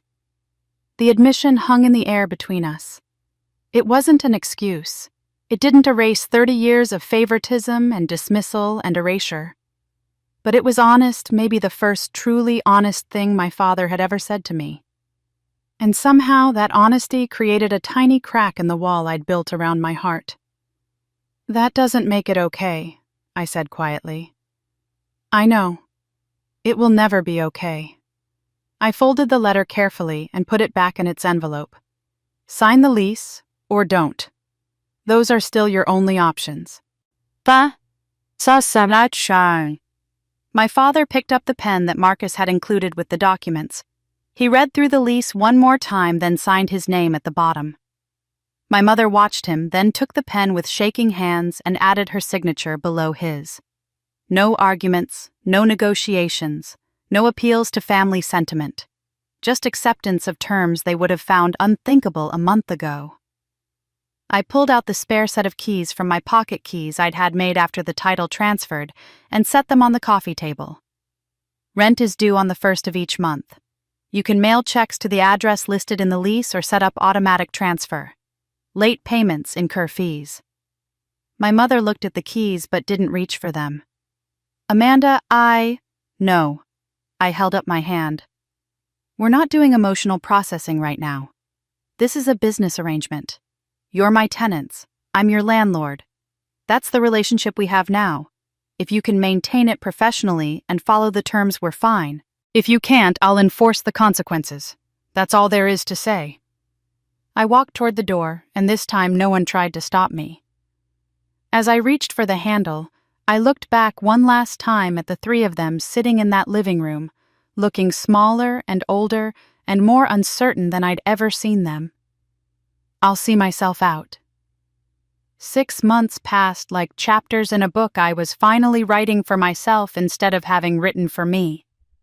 The first rent check arrived on time, as did the second and third and fourth. No calls requesting emergency funds. No social media posts attacking my character. No attempts to contact Jake or Emma.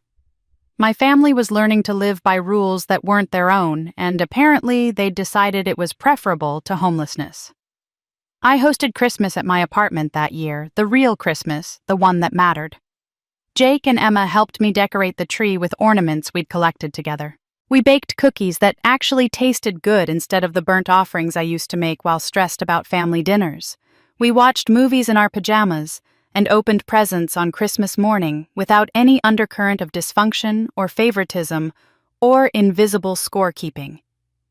"Mom, this is the best Christmas ever," Emma said, chocolate from her candy cane smeared on her cheek. Jake nodded, building something elaborate with his new Lego set. No one yelled, no one cried, we just had fun. And that's when I knew I'd made the right choice. Not the easy choice. Not the one that looked good to outsiders. But the right one for my children, for my sanity, for the future I was building on my own terms. In late June, I received a letter. Not an email, not a text, but an actual handwritten letter in the mail. The return address said Sabrina Torres, but it listed a different address, not my parents' house. She'd moved out. I sat on my balcony with a cup of coffee and opened it carefully. "Amanda, I'm not writing this to ask for forgiveness. I know I don't deserve that. I'm writing because my therapist says I need to take accountability, and also because you deserve to know that I'm trying, really trying. I got a job, not a glamorous one. I'm a receptionist at a dental office, which is ironic since that's where I told everyone I got promoted. I'm making $16 an hour and living in a studio apartment, and for the first time in my life, I'm supporting myself. It's hard. It's really hard. But I'm learning what you always knew, that real strength comes from standing on your own feet, not standing on someone else's shoulders. I'm trying to become someone who deserves to be your sister again. I don't know if I'll ever get there, but I'm trying. I read the letter 3 times, searching for manipulation for the angle for the hidden request that would reveal this was just another performance. But I couldn't find it. The words felt genuine in a way Sabrina's words had never felt before. I set the letter on the table and didn't reply. Maybe I would someday. Maybe I wouldn't. But for now, it was enough to know that the cycle was breaking, that consequences had finally taught the lessons that coddling never could. That night I was tucking Emma into bed when she looked up at me with those wide, serious eyes that sometimes made her seem older than 5. "Mom, are we safe now?" I pulled her close, breathing in the scent of her strawberry shampoo. Through her window I could see snow beginning to fall, the first snow of early winter, soft and quiet and beautiful. The same kind of snow that had fallen the night I was thrown out of my parents' house, but everything was different now. "Yes, baby, we're safe." She snuggled against me, already drifting toward sleep. "Good. I like when we're safe."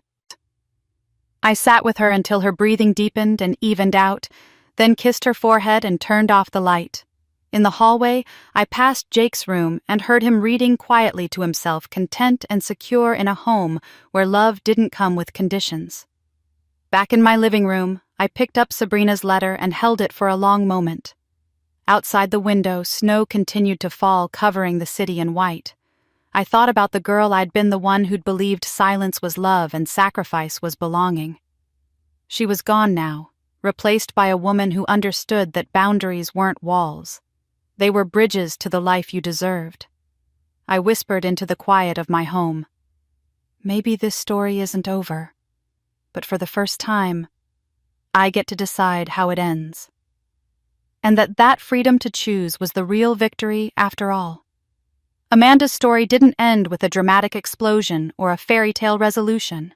It ended with something quieter but infinitely more powerful, the simple freedom to choose her own path. For 33 years, she'd played by rules that were designed to keep her small, silent, and endlessly giving. She'd believed that love meant sacrifice without reciprocation, that family meant accepting crumbs and calling them feasts.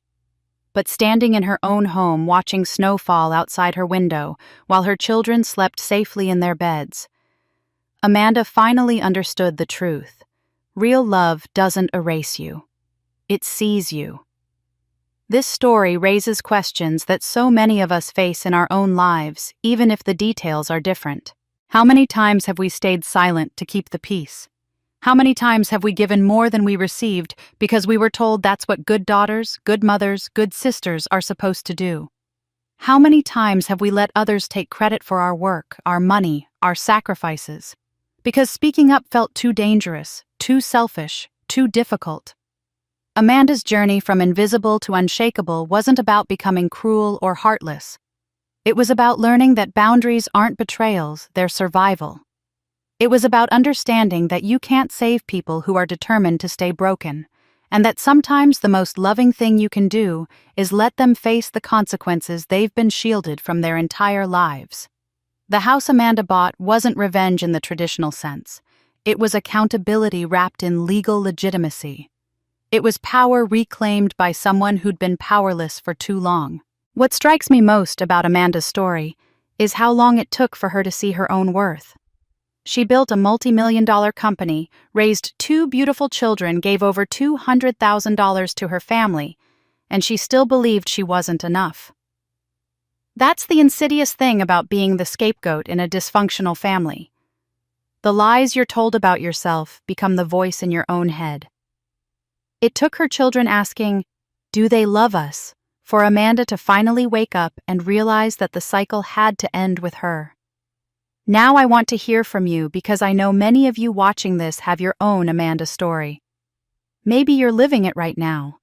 Maybe you've already broken free and you're on the other side building your own peaceful life. Maybe you're still in the middle of it, trying to figure out when enough is finally enough. Have you ever been the Amanda in your family? the one who gives and gives while someone else takes and takes. Have you ever had to set boundaries with people you love, knowing they'd call you selfish for finally protecting yourself? Have you ever discovered that a family member lied about you, took credit for your work, or sabotaged your future? How did you handle it? What did you learn? I'd love to hear your story in the comments below, because sharing our experiences helps all of us feel less alone in these difficult situations. And if this story resonated with you, if Amanda's journey felt familiar or inspiring or validating, please subscribe to this channel and hit that notification bell. These are the kinds of stories we tell here, real human experiences about betrayal, boundaries, redemption, and the complicated truth that families aren't always safe just because they're family. Every subscription helps us reach more people who need to hear that it's okay to choose yourself, that boundaries aren't selfish, and that you deserve to be seen. Share this video with someone who might need to hear Amanda's story. Leave a comment telling me what moment hit you hardest. And remember, your worth isn't determined by how much you're willing to sacrifice. It's determined by how much you're willing to protect the life you've built and the people who genuinely love you. Thank you for listening to Amanda's story. And remember, you get to decide how your story ends.